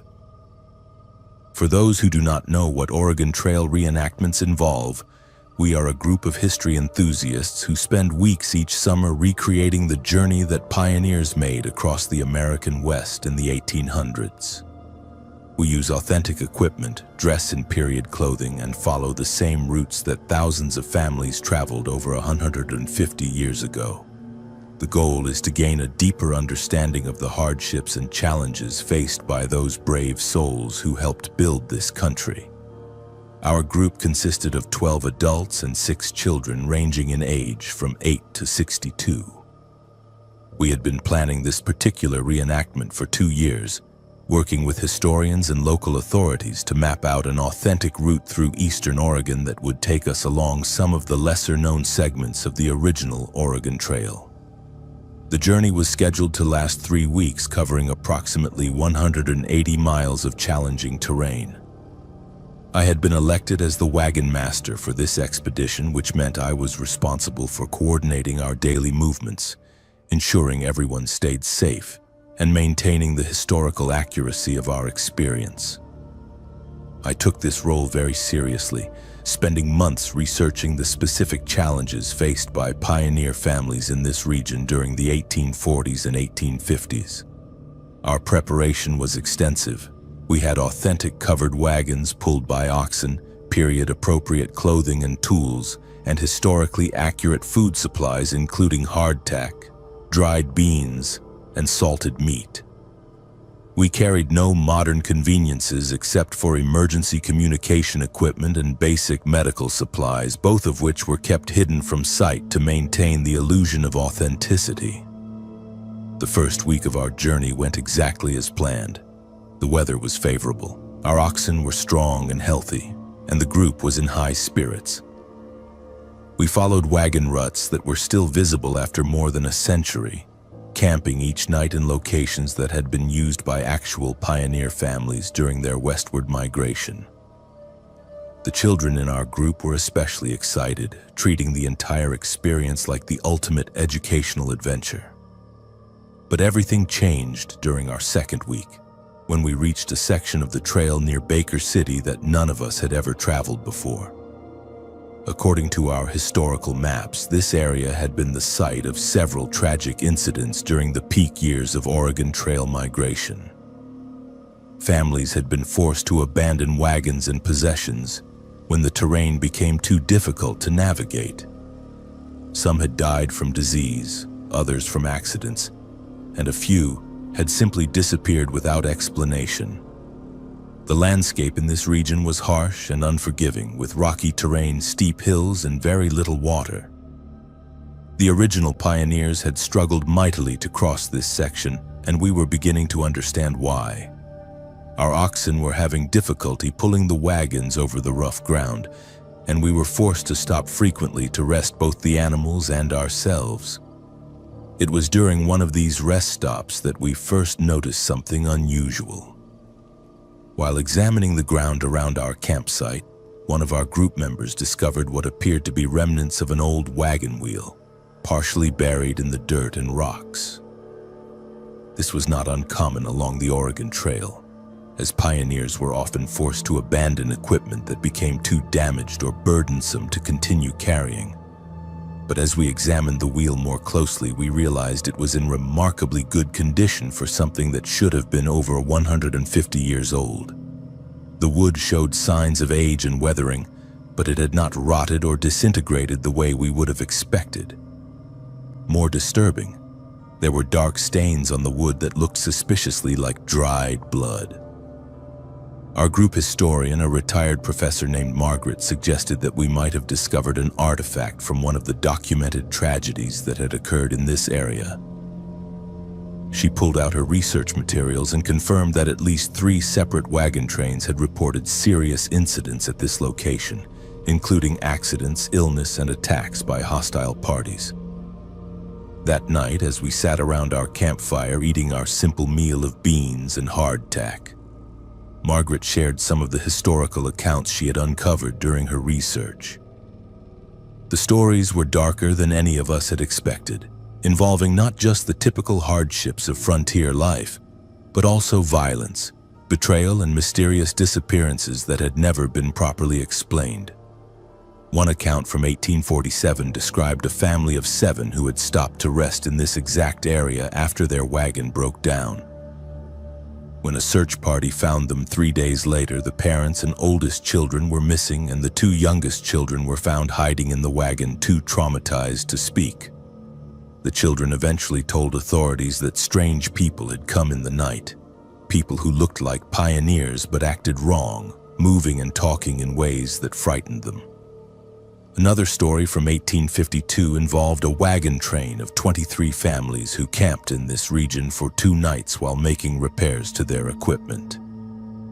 On the second night, several members of the group reported hearing voices calling to them from the darkness, voices that sounded like family members who were supposed to be sleeping in their wagons. When they investigated, they found their actual family members safe in their beds with no explanation for the voices they had heard.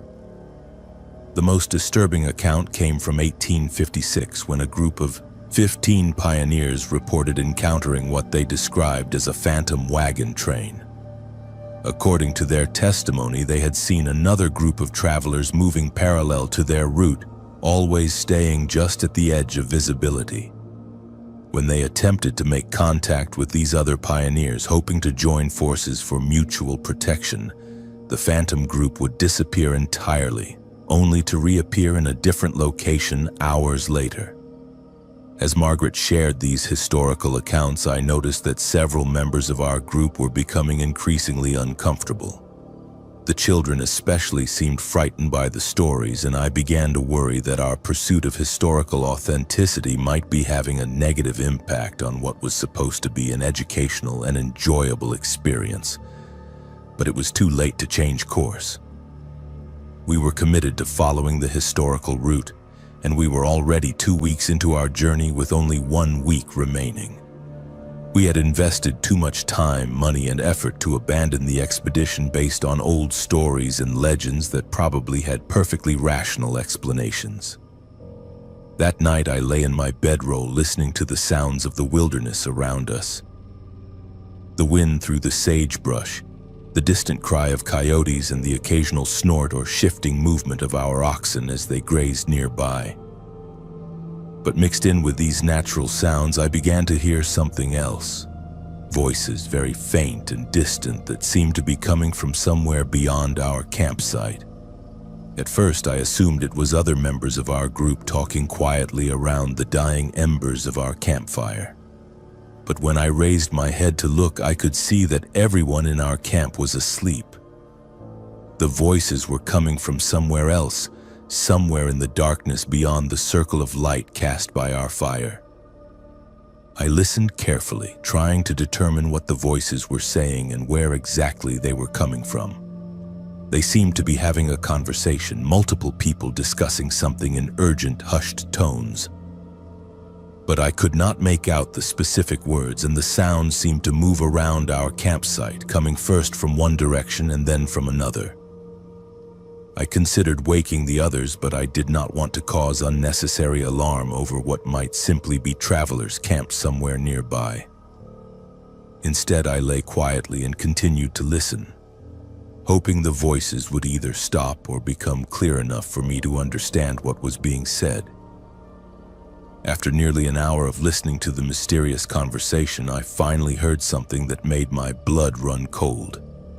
One of the voices clearly called out the name of Margaret, our group historian, not shouting her name as if trying to get her attention, but discussing her in the same hushed tone that had characterized the entire conversation. I sat up immediately, my heart pounding with a mixture of fear and confusion. Someone was out there in the darkness talking about one of our group members by name. This was no coincidence, and it was certainly not a group of innocent travelers who happened to be camping nearby. I quietly made my way over to where Margaret was sleeping and gently shook her awake. When she opened her eyes, I put my finger to my lips and pointed toward the darkness where the voices were coming from. She sat up slowly, listening carefully, and after a few minutes she heard them too. We woke the other adults in our group one by one, being careful not to disturb the sleeping children. Soon we had 8 adults sitting quietly around the remains of our campfire, all listening to the mysterious voices that continued to drift through the darkness around us. The conversation seemed to be focused on our group specifically, discussing our movements, our equipment, and individual members by name. They knew details about our journey that no outsider should have known, including our planned route for the following day and the specific supplies we were carrying in our wagons. One of the men in our group, a retired military officer named Robert, suggested that we might be dealing with modern-day thieves who had been monitoring our expedition and were planning to rob us of our authentic historical equipment and supplies. Some of our wagons, oxen, and period artifacts were worth considerable money, and we were carrying everything in isolated wilderness areas where criminal activity would be difficult to detect or investigate. But as we continued to listen to the voices, it became clear that this was not a simple robbery scheme. The people talking about us were discussing our journey in ways that suggested they knew far more about the historical Oregon Trail than any ordinary criminals would know. They referenced specific events from the 1800s, mentioned families and individuals who had traveled this route over 150 years ago, and spoke about our reenactment as if it were somehow connected to those long-ago tragedies. Margaret grabbed her research materials and began looking through her historical accounts, comparing what the voices were saying to the documented incidents she had uncovered. The correlation was undeniable. The voices were referencing the same families, the same tragedies, and the same mysterious disappearances that had been reported in this area during the peak years of Oregon Trail migration. As dawn began to break, the voices gradually faded away, leaving us exhausted and deeply unsettled. We had spent the entire night listening to people discuss our expedition in detail, but we had never seen who was talking or determined where they were located.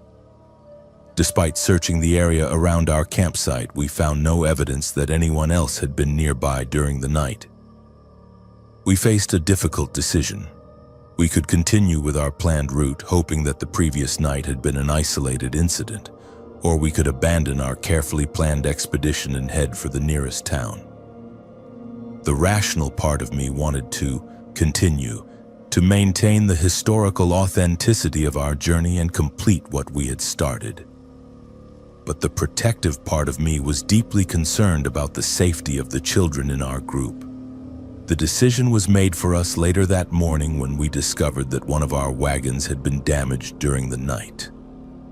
The canvas top had been slashed in multiple places and several of our essential supplies had been stolen, including most of our remaining food and all of our medical supplies. Whoever had been talking about us in the darkness had also taken action against us. Robert conducted a thorough investigation of the crime scene, using his military training to look for clues about who might have been responsible for the theft and vandalism. What he found was more disturbing than the crime itself. The footprints around our damaged wagon were not from modern hiking boots or work shoes, but from what appeared to be authentic period footwear. the kind of leather boots and shoes that pioneers would have worn during the 1800s. More unsettling, the method used to slash our wagon canvas was not consistent with a modern knife or blade, but rather with the kind of rough, improvised cutting tools that would have been available to travelers on the original Oregon Trail. Someone was not just stealing from us, but doing so in a way that was historically authentic to the period we were trying to recreate. We had no choice but to abandon our expedition. With our food supplies stolen and our wagon damaged, we could not safely continue our journey, especially with children in our group. We loaded our remaining supplies into the undamaged wagons and began the difficult trek back toward the nearest town where we could get help and contact authorities about the theft. The return journey was tense and frightening. We moved as quickly as possible while constantly watching for signs that we were being followed or observed.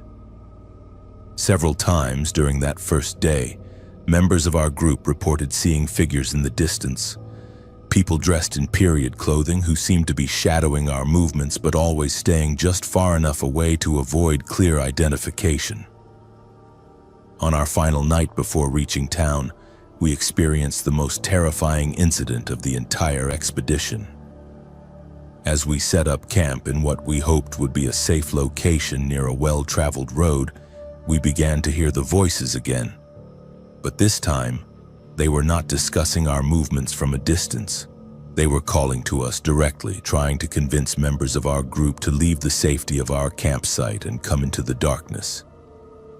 The voices claimed to be other reenactors who had become separated from their own group and needed our help.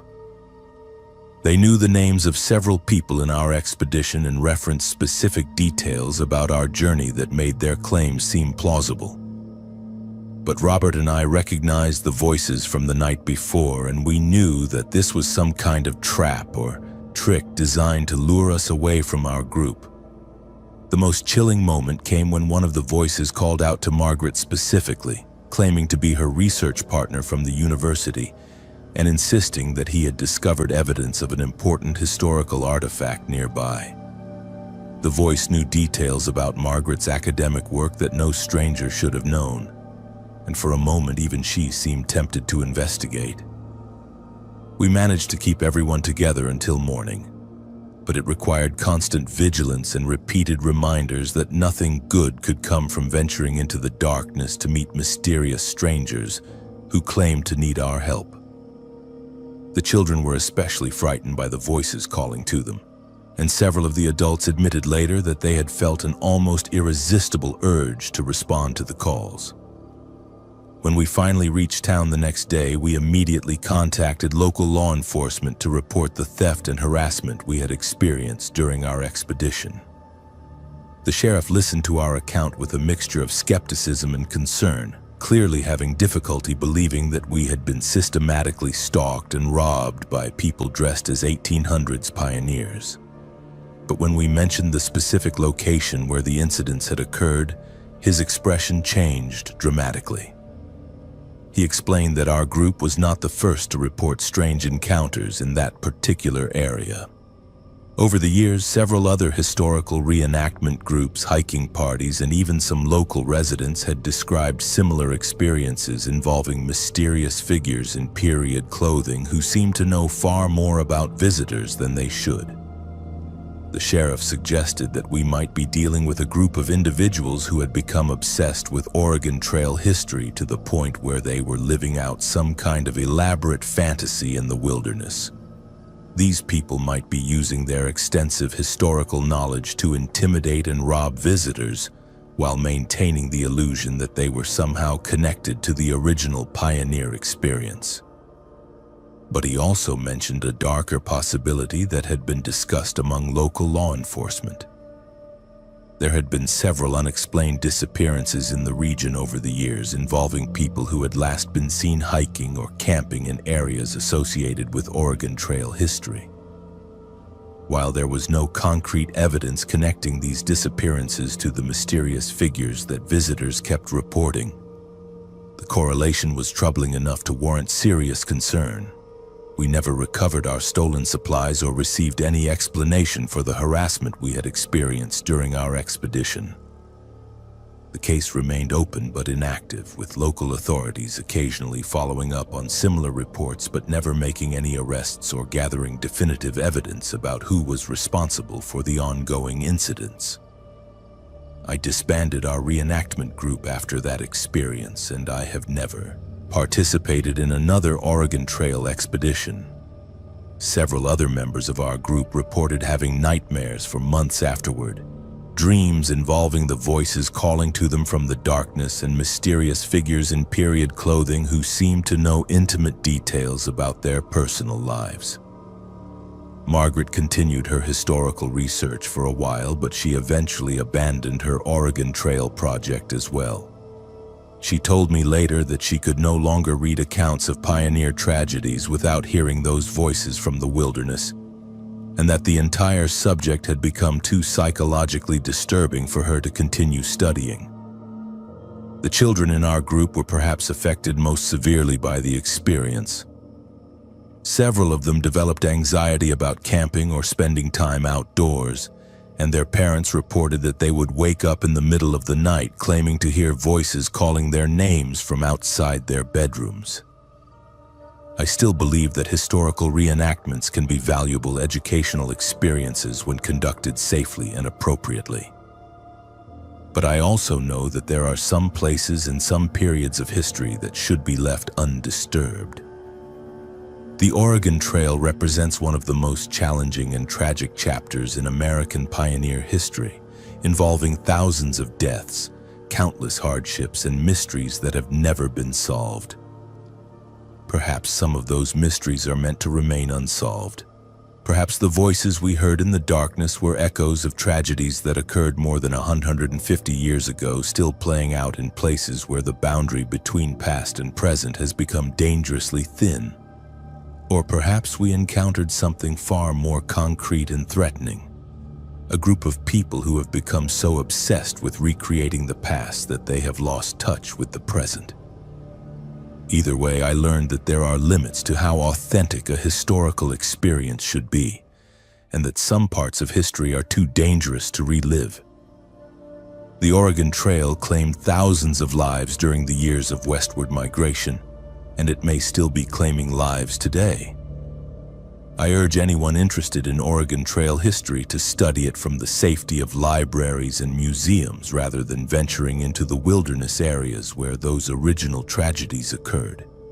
Some experiences are meant to remain in the past, and some voices are meant to remain silent. The lessons of history are important, but they should never come at the cost of modern lives and safety.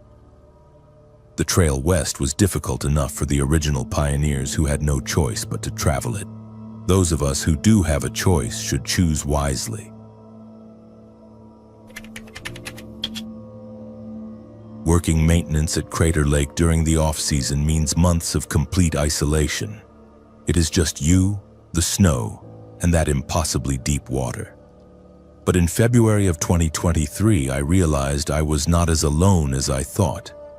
My name is Christopher, and for 12 years I have been part of the park maintenance crew that keeps Crater Lake National Park running when the tourists are gone and the roads are buried under 15 feet of snow. Most people do not realize what it takes to maintain a place like Crater Lake through the winter months.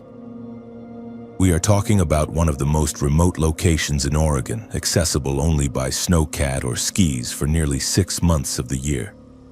The park officially closes to vehicle traffic in November, and we do not see regular visitors again until late May or June. During those winter months, only a skeleton crew of maintenance workers, rangers, and emergency personnel remain on site. I have always loved the isolation that comes with winter work at Crater Lake. There is something peaceful about being surrounded by pristine wilderness, with nothing but the sound of wind through the pine trees and the occasional crack of ice shifting on the lake surface. The work is hard, physical labor and brutal conditions, but it has always been worth it for the solitude and the connection to one of the most beautiful places on Earth.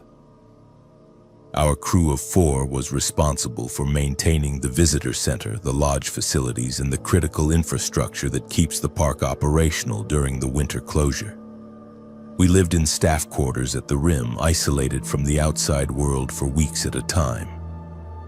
Communication with the outside was limited to radio contact with park headquarters and emergency services, and even that was often unreliable due to weather conditions and the mountainous terrain. The incident began during one of the worst blizzards I have ever experienced at the lake. We had been dealing with a series of winter storms that had dumped more than 8 feet of fresh snow in less than a week. The wind was howling constantly, creating whiteout conditions that made it impossible to see more than a few feet in any direction. We were essentially trapped in our quarters, waiting for the weather to break so we could assess the damage to park facilities. It was during the 3rd night of the storm that I first heard the sounds. I was lying in my bunk, listening to the wind rattling the windows, when I became aware of something else mixed in with the storm noise. It sounded like voices, multiple people talking in urgent, hushed tones. At first, I assumed it was one of my co-workers using a radio or maybe watching something on their tablet. But when I got up to investigate, I found that everyone else was sound asleep. I returned to my bunk, telling myself that I had been hearing things. The isolation and constant storm noise could play tricks on your mind, and I had experienced auditory hallucinations during previous winter assignments. But the voices continued, becoming clearer and more distinct as I lay there listening.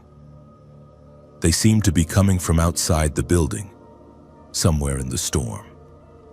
The next morning, when the wind finally died down enough for us to venture outside, I mentioned what I had heard to my supervisor. He listened with the kind of patient attention that suggested he had dealt with similar reports before. He explained that the extreme isolation and sensory deprivation of winter work could cause people to hear things that were not there, and that it was nothing to be concerned about unless it interfered with my work performance. But I knew what I had heard, and it had not sounded like a hallucination. The voices had been too clear, too consistent, too purposeful. They had been discussing something specific, though I could not make out the exact words. More disturbing, they had seemed to be moving around the building as if a group of people were conducting some kind of patrol or search in the middle of a blizzard. Over the next few days, as we worked to clear snow from the visitor center and assess storm damage to park facilities, I found myself constantly listening for the voices.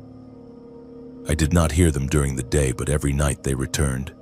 Always the same pattern, starting sometime after midnight and continuing until just before dawn. Always the same urgent, hushed tones, as if people were discussing something they did not want to be overheard. The other members of our crew did not report hearing anything unusual, which made me question my own sanity. I began to wonder if the isolation was affecting me more than I had realized. I had worked winter assignments at Crater Lake for over a decade, but this was the most severe weather I had ever experienced, and we had been cut off from outside contact for longer than usual due to the repeated storms. But my doubts about what I was hearing ended abruptly during my 4th night at the lake. I was lying awake listening to the voices outside when I heard something that made my blood freeze. One of the voices clearly said my name, not shouting it, not calling out to me, but discussing me in the same hushed tone they used for everything else.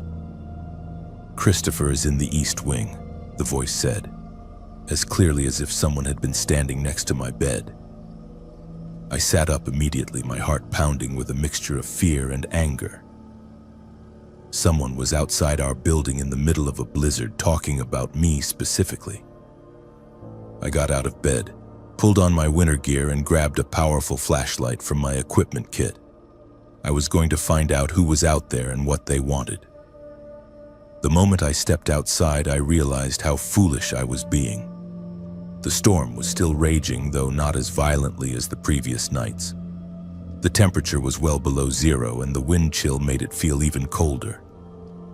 No rational person would be outside in these conditions unless they were in immediate danger. but I could still hear the voices coming from somewhere near the visitor center. I followed the sound, moving carefully through knee-deep snow and using my flashlight to avoid obstacles buried under the drifts. The voices seemed to be coming from the area around the main visitor center building, but as I got closer, they seemed to move away, always staying just at the edge of my hearing range. I spent nearly an hour searching through the storm, following the voices as they led me in a rough circle around the RIM facilities. My flashlight beam revealed nothing but wind-blown snow and the dark shapes of buildings and trees. There were no footprints, no signs that anyone else had been moving through the area. But the voices continued, always just ahead of me, always just out of reach. Eventually, the cold forced me to give up the search and return to the staff quarters. I was shivering uncontrollably, and I knew I was risking frostbite by staying outside any longer. But as I reached the door to our building, I heard something that confirmed my worst fears.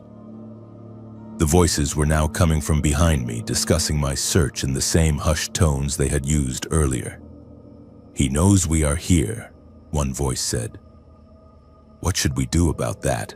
asked another. The conversation continued, but I could not make out the rest as I fumbled with the door lock and rushed inside to the warmth and safety of the building. The next morning, I told my supervisor everything that had happened during my late-night search. I expected him to be concerned about my mental state, or at least worried that I was suffering from severe cabin fever.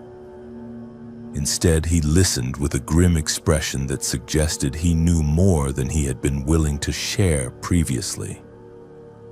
When I finished my account, he was quiet for several minutes, staring out the window at the snow-covered landscape around the lake. Finally, he turned back to me and said that I was not the first maintenance worker to report hearing voices during winter assignments at Crater Lake. Over the years, several other employees had described similar experiences, always during the most severe weather, always during the deepest isolation of the winter months. He explained that the Park Service had never been able to find any explanation for the reports. There were no records of unauthorized people in the park during winter closures, no evidence of camps or shelters that might house individuals living off the grid. The voices seemed to appear only during the worst weather, when conditions would make survival nearly impossible for anyone caught outside without proper shelter. Some employees had theorized that the voices were related to the tragic history of Crater Lake, where numerous people had died over the years in accidents, suicides, and disappearances. The extreme isolation and harsh winter conditions might somehow amplify psychic impressions left by those who had perished at the lake. Others suggested that the voices might be connected to the Native American legends about Crater Lake being a gateway to the spirit world. But my supervisor also shared a more disturbing possibility that had been discussed among long-term park employees. There had been reports, never officially confirmed, of people living in the wilderness areas around Crater Lake during winter months. Individuals who had chosen to disconnect entirely from civilized society, surviving in conditions that would kill most people within hours. These hypothetical hermits would have intimate knowledge of the park layout, the location of maintenance facilities, and the schedules followed by winter crews. They might observe park employees from a distance, gathering information for reasons no one could understand. The harsh winter conditions would make detection nearly impossible, as their tracks would be quickly covered by snow and wind. The conversation with my supervisor did nothing to ease my fears about what I had been hearing. If anything, it made the situation worse by confirming that other people had experienced similar encounters. I was not losing my mind, but I was also not dealing with anything that had a rational explanation. Over the remaining weeks of my winter assignment, I continued to hear the voices on a regular basis. They seemed to be monitoring our activities, discussing our work schedules and personal habits with an attention to detail that was deeply unsettling. I began to feel like I was living under constant surveillance, watched by unseen observers who knew everything about my daily routine. The voices followed me when I worked alone in remote areas of the park, always staying just out of sight but close enough to make their presence known. They seemed to know when I was carrying my radio and when I was beyond the range of communication with other park employees. During those times, their conversations became more detailed and more threatening. On one particularly disturbing occasion, I heard them discussing the layout of the staff quarters, including specific details about which rooms were occupied and which were empty. They knew where I slept, where I kept my personal belongings, and what my work schedule would be for the following week. The level of surveillance implied by their knowledge was terrifying. I began taking precautions that would have seemed paranoid under normal circumstances. I varied my work routes and schedules as much as possible. I never worked alone in remote areas without first checking in with other crew members. I kept emergency supplies with me at all times, including extra food, water, and cold weather gear. But the voices seemed to adapt to my precautions, always staying one step ahead of my attempts to avoid them. They began appearing in areas where I had never heard them before, including inside park buildings where they should not have been able to operate without being detected by other employees. The final incident occurred during my last week at the lake. I was conducting a routine inspection of the visitor center heating system when I heard voices coming from somewhere inside the building. They were discussing a plan to approach me directly, to make contact rather than simply observing from a distance. I immediately radioed my supervisor and requested backup. But by the time another crew member arrived, the voices had stopped. A thorough search of the building revealed no signs of intruders, no evidence that anyone had been inside who should not have been there. My supervisor arranged for me to leave the park 2 days early, officially due to a family emergency, but actually because he was concerned about my psychological state. I was relieved to go, and I have never returned to Crater Lake for a winter assignment. I still do not know what I was hearing during those weeks of isolation at the lake. The official explanation is that extreme stress and sensory deprivation caused me to experience auditory hallucinations. But I know the difference between imagination and reality, and what I heard was real. There is something in the wilderness around Crater Lake that watches and waits during the winter months. Something that knows the park better than the people who work there. Something that monitors human activity with an intelligence and purpose that defies explanation. Whether it is living people who have chosen to exist outside civilized society or something else entirely, I cannot say. All I know is that Crater Lake is not as empty during the winter as it appears to be. There are observers in those snow-covered forests, watchers who know your every move and discuss your activities in hushed, urgent voices that carry on the winter wind. I have transferred to a different park, one that does not require winter isolation assignments. I sleep better now knowing that I am not being watched by unseen eyes or discussed by voices that should not exist.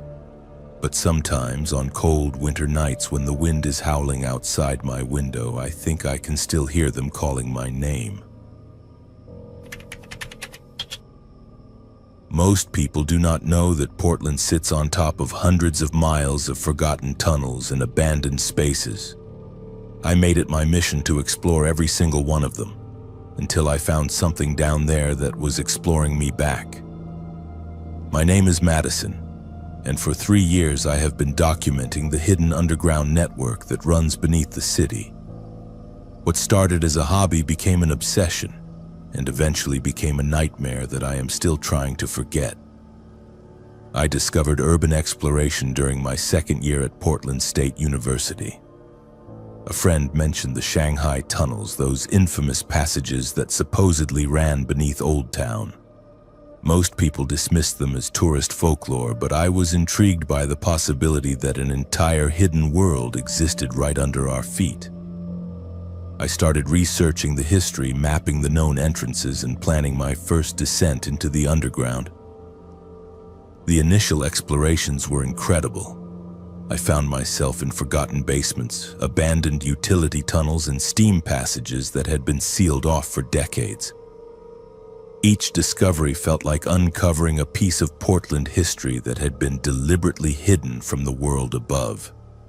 I documented everything with photographs and detailed notes, creating maps of the underground network that grew more complex with each expedition. I developed techniques for accessing the tunnels safely. I learned to pick locks, to read architectural plans, and to identify which manholes led to active infrastructure versus abandoned passages. I invested in professional equipment including headlamps, climbing gear, and waterproof cameras. I established rules for myself, never exploring alone, always leaving detailed plans with friends and maintaining emergency communication protocols. But as my explorations became more ambitious, I began to bend those safety rules. The most interesting discoveries always seemed to require solo missions into areas that other urban explorers avoided.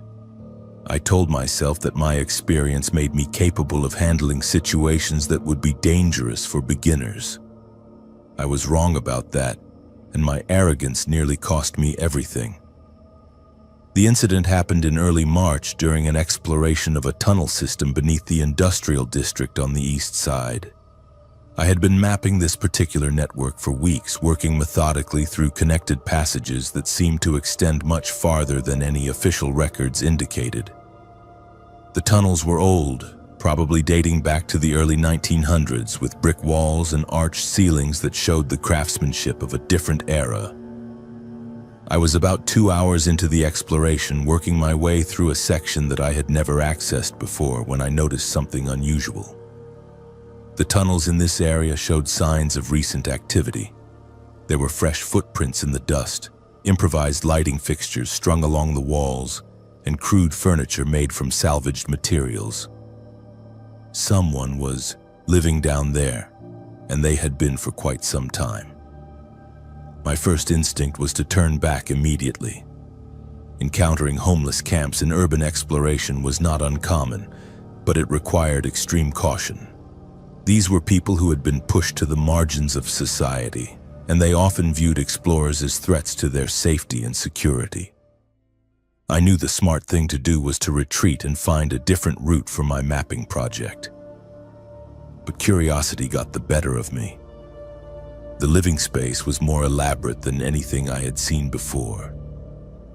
There were multiple rooms connected by carefully maintained passages with evidence of electrical work and plumbing modifications that must have required considerable skill and planning.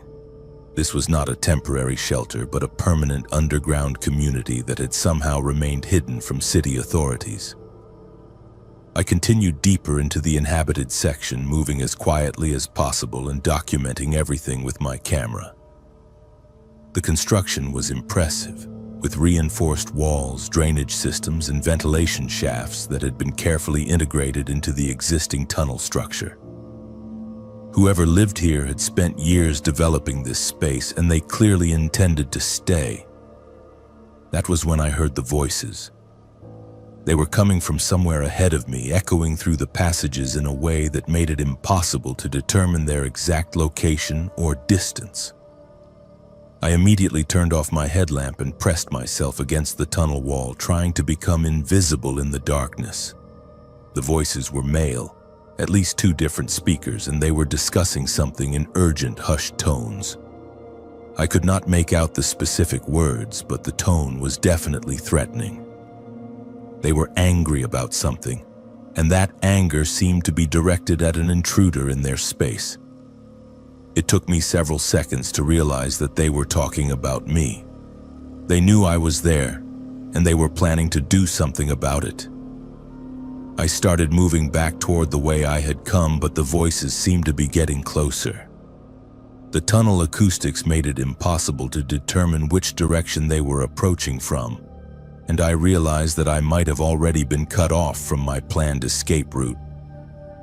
I was in their territory, surrounded by people who viewed my presence as a direct threat to their safety and security. I found a side passage that I had not explored and decided to hide there until the voices moved away. But as I crouched in the darkness, I began to hear other sounds that made my situation much worse. There were more voices coming from different directions, and they seemed to be coordinating some kind of search pattern. They were not just looking for me, they were hunting me. The realization that I was being systematically tracked through the tunnel system triggered a panic response that I had never experienced before. My heart was racing. My breathing became rapid and shallow, and my hands were shaking so badly that I could barely operate my equipment. I was trapped underground with an unknown number of people who clearly meant me harm, and I had no way to call for help. I forced myself to stay calm and think strategically about my situation. I had been mapping these tunnels for weeks, so I knew the general layout better than I would have in a completely unfamiliar location. There were multiple exit points, and if I could avoid the search parties, I might be able to reach one of them before being caught. But I would have to move quickly and quietly, and I could not afford to make any mistakes. I started moving through the side passages, using my knowledge of the tunnel layout to stay ahead of the voices. But the underground community clearly knew their territory much better than I did. Every time I thought I had found a clear path to an exit, I would hear voices blocking that route. They were forcing me deeper into the tunnel system, away from the exits I knew about and into areas that I had never explored. The hunt continued for what felt like hours. I moved through passage after passage, always listening for voices, always looking for a way out that was not being watched. My equipment was running low on battery power, and I knew that once my lights failed, I would be completely helpless in the darkness. The psychological pressure was overwhelming, and I began to make increasingly desperate decisions. I found myself in a section of tunnel that was partially flooded, with several inches of standing water covering the floor. The water was ice cold and had a smell that suggested it was not just groundwater, but sewage or industrial runoff that had been accumulating for years. I waded through it anyway, hoping that the searchers would be reluctant to follow me into such unpleasant conditions. The flooded section led to a junction with several branching passages, and for the first time in hours, I could not hear any voices nearby. I chose the passage that seemed to angle upward, hoping it would lead me back towards street level and a possible exit. But after following it for several hundred yards, I found myself at a dead end with no way forward. I was forced to backtrack through the flooded section, and when I reached the junction again, I could hear voices approaching from multiple directions. They had found my trail through the water, and they were closing in on my position. I had nowhere left to run, and my battery power was nearly exhausted. In desperation, I found a drainage pipe that was just large enough for me to crawl through. It was a tight fit, and the pipe was filled with debris and standing water, but it was my only option. I turned off my headlamp to conserve what little battery power remained and began crawling through complete darkness, guided only by the feel of the pipe walls around me. The pipe seemed to go on forever. My knees and elbows were scraped raw from crawling over rough concrete and metal debris. The water soaked through my clothes, and the cold began to affect my coordination and judgment.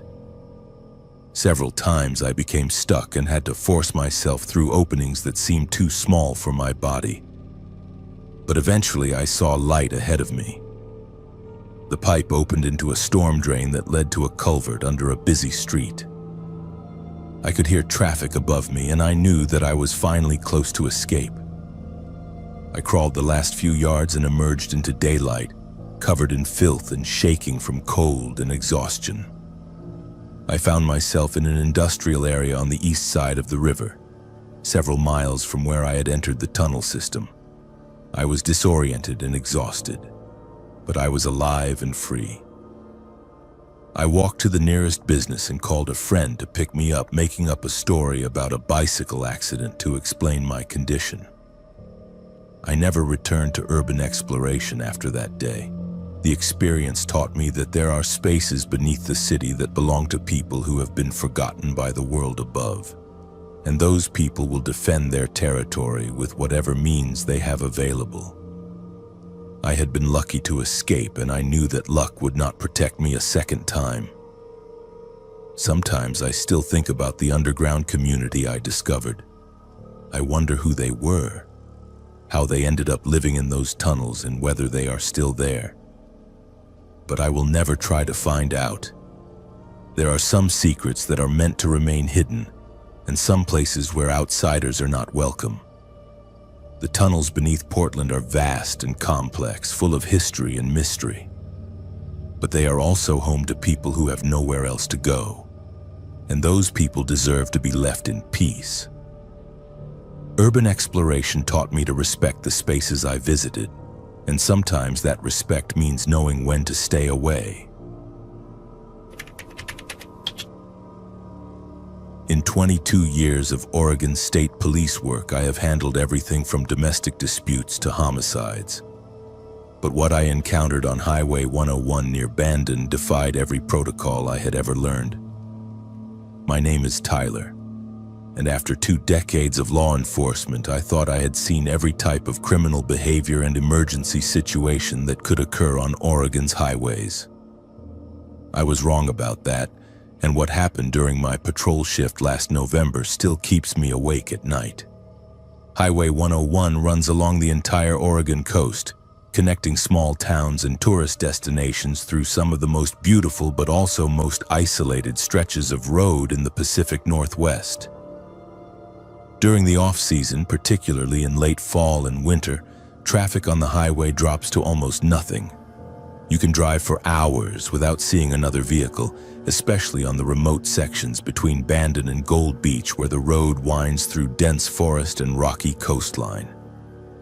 I had been working the coastal patrol for 8 years, covering the stretch of Highway 101 from Coos Bay to the California border.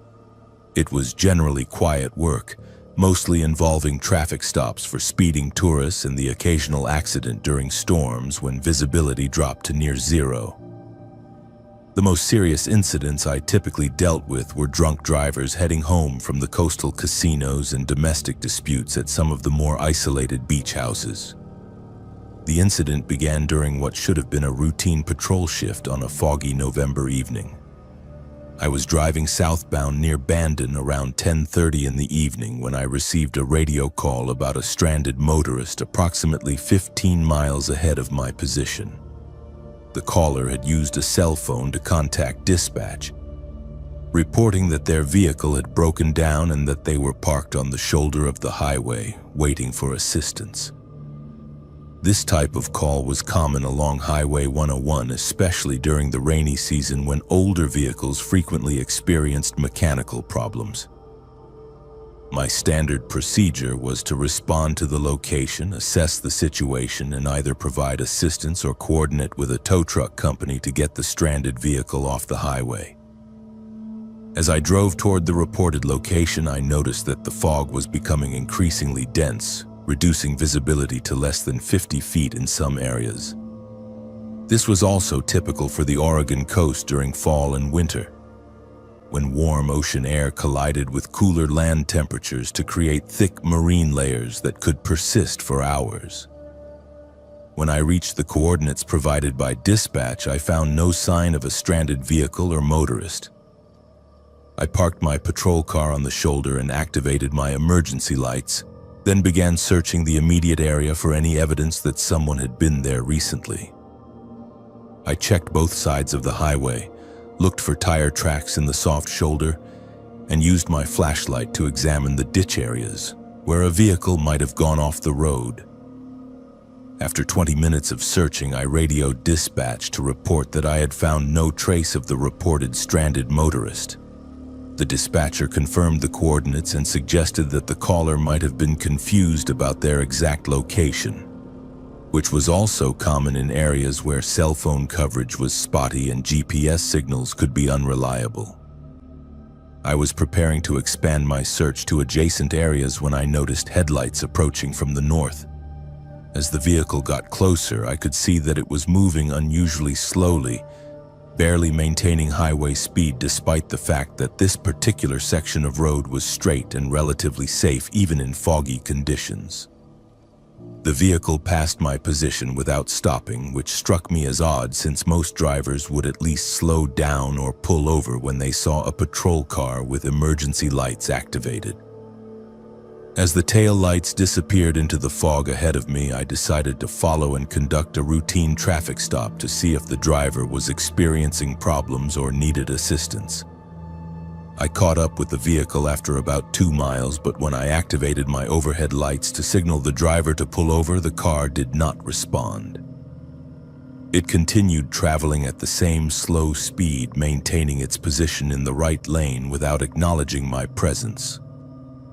I radioed in my position and license plate number, but dispatch reported that the plate did not match any vehicle in their database. Over the next several miles, I followed the vehicle while repeatedly activating my siren and using my public address system to instruct the driver to pull over. The car showed no response to any of my attempts to make contact, continuing to travel at exactly 35 miles per hour despite the posted speed limit of 55 miles per hour. As we continued south, I began to notice other unusual aspects of the situation. The vehicle itself appeared to be an older model sedan, possibly from the 1980s or early 1990s, but it was in remarkably good condition despite its apparent age. The taillights were bright and clear, the body showed no signs of rust or damage, and the exhaust was clean without any visible smoke or emissions. More disturbing, I could not see any occupants inside the vehicle despite being directly behind it, with my headlights providing illumination through the rear window. The car appeared to be driving itself, maintaining perfect lane control and consistent speed without any visible human intervention.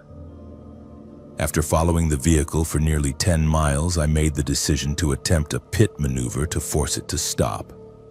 This was an extreme measure, but I was growing increasingly concerned about the safety implications of a vehicle that was not responding to law enforcement signals and appeared to be operating without a driver.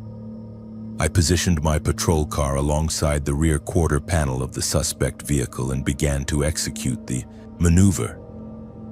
But at the moment of contact, something impossible happened. My patrol car passed directly through the other vehicle as if it were not there at all. I felt no impact, heard no sound of collision, and experienced no change in my vehicle's momentum or direction. I immediately pulled over to the side of the highway, my hands shaking as I tried to process what had just occurred. I sat in my patrol car for several minutes, checking my equipment and trying to determine if I was experiencing some kind of medical emergency or equipment malfunction that might explain what I had witnessed. I radioed dispatch to request backup and medical assistance, explaining that I was experiencing a situation that I could not adequately describe or understand. The dispatcher asked if I was injured or in immediate danger, and I honestly did not know how to answer. I was physically unharmed, but I was deeply shaken by an encounter that violated every law of physics and reality that I understood. While I waited for backup to arrive, I conducted a thorough inspection of my patrol car, looking for any sign of damage that might indicate I had actually collided with another vehicle. I found no evidence of impact, no scratches or dents, and no debris that might have come from another car. According to all physical evidence, I had not made contact with anything during my attempted PIT maneuver. When backup arrived 30 minutes later, I explained the situation to Sergeant Rodriguez, a 25-year veteran of the state police who had worked the coastal patrol longer than anyone in our unit. He listened to my account with a serious expression, asking detailed questions about the vehicle's appearance, behavior, and my attempts to make contact. When I finished my report, Rodriguez was quiet for several minutes before telling me something that changed my understanding of the entire incident.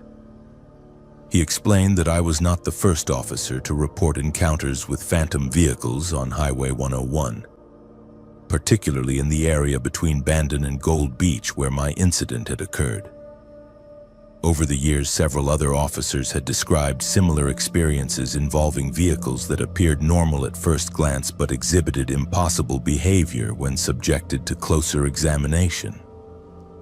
These vehicles never responded to traffic stops, never pulled over despite extended pursuit, and sometimes seemed to vanish entirely when officers attempted to make physical contact. Rodriguez told me that the department had an unofficial policy of not discussing these incidents publicly, partly to avoid ridicule and partly because there was no rational explanation for what officers were witnessing.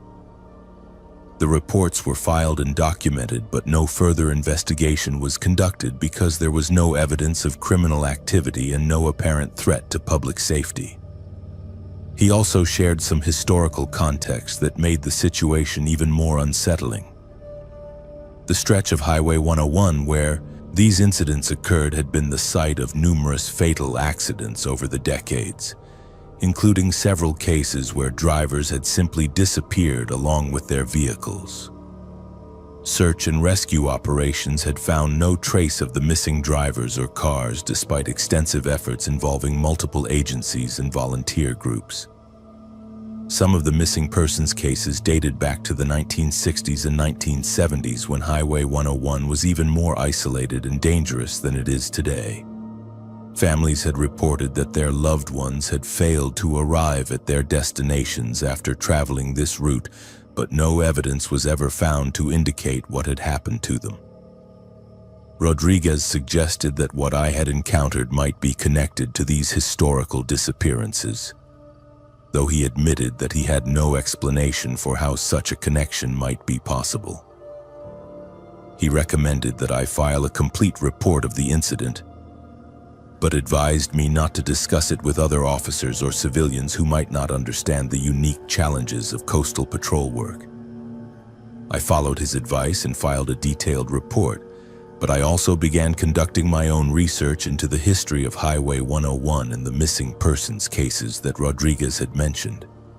What I discovered was even more disturbing than the original incident. Over the past 50 years, at least 17 people had disappeared while traveling the section of Highway 101 between Bandon and Gold Beach.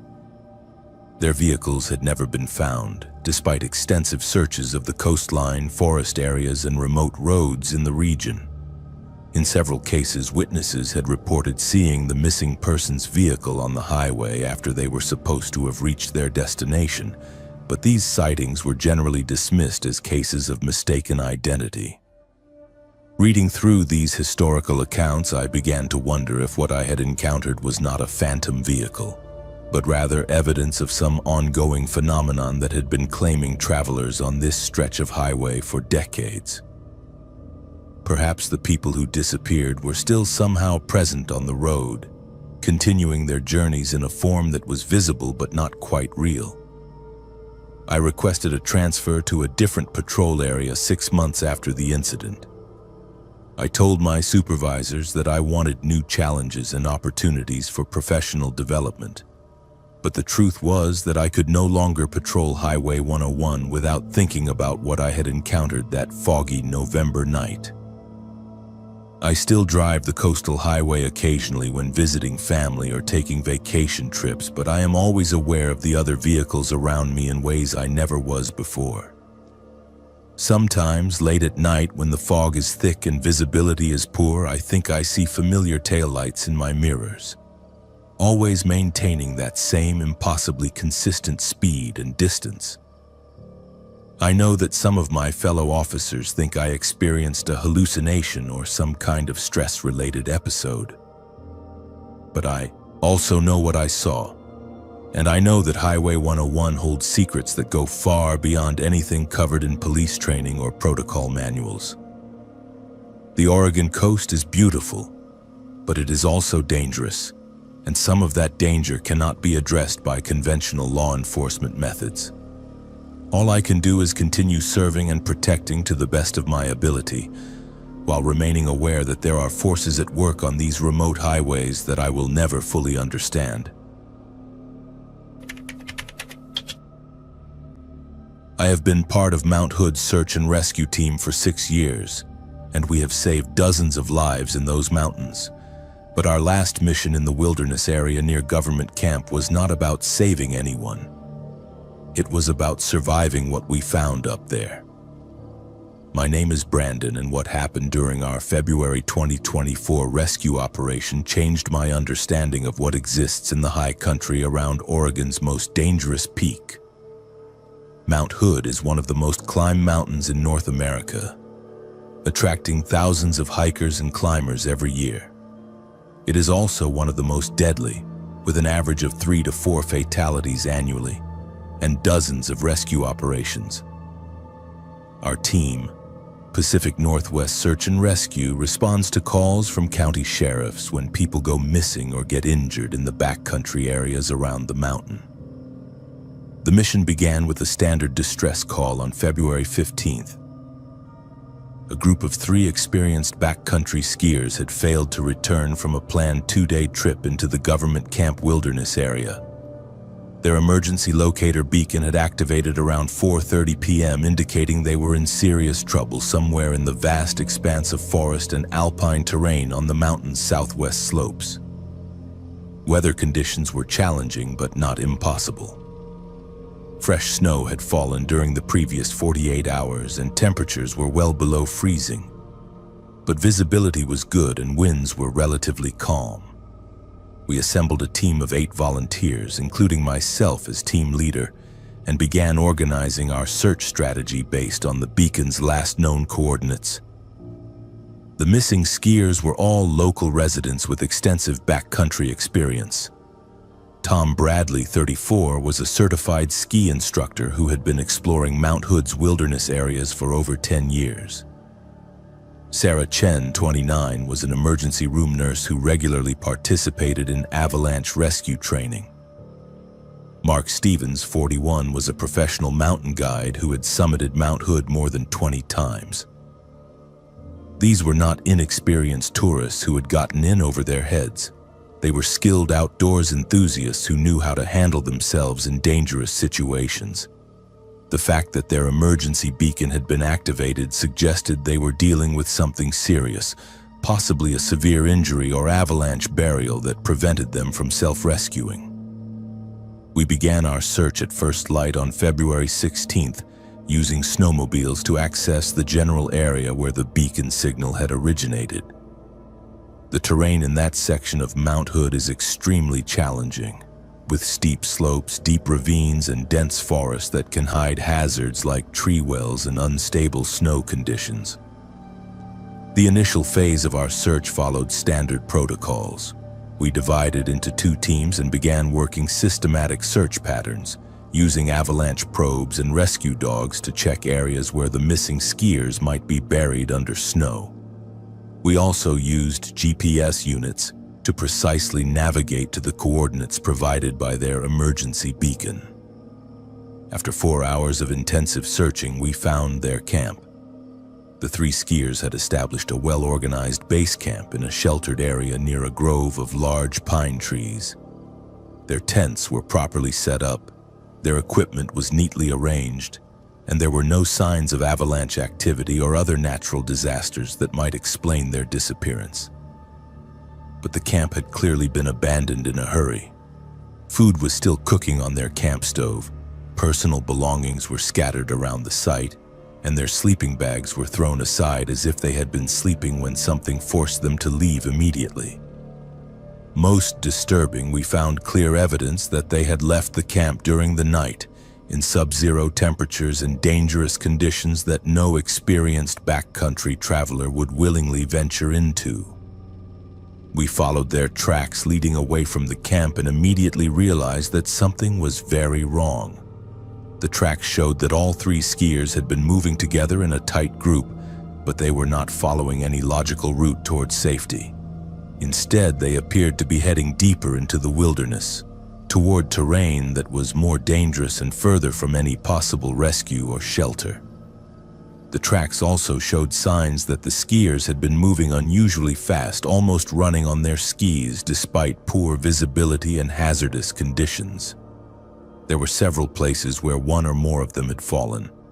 but they had gotten up immediately and continued moving in the same direction, as if they were fleeing from something behind them. After following the trail for nearly 2 miles, we came to an area where the tracks suddenly stopped. Not gradually, as if the skiers had removed their skis to continue on foot, but abruptly in the middle of an open slope where there was no logical reason for them to change direction or method of travel. The snow around the end of the ski tracks was disturbed in ways that we could not explain.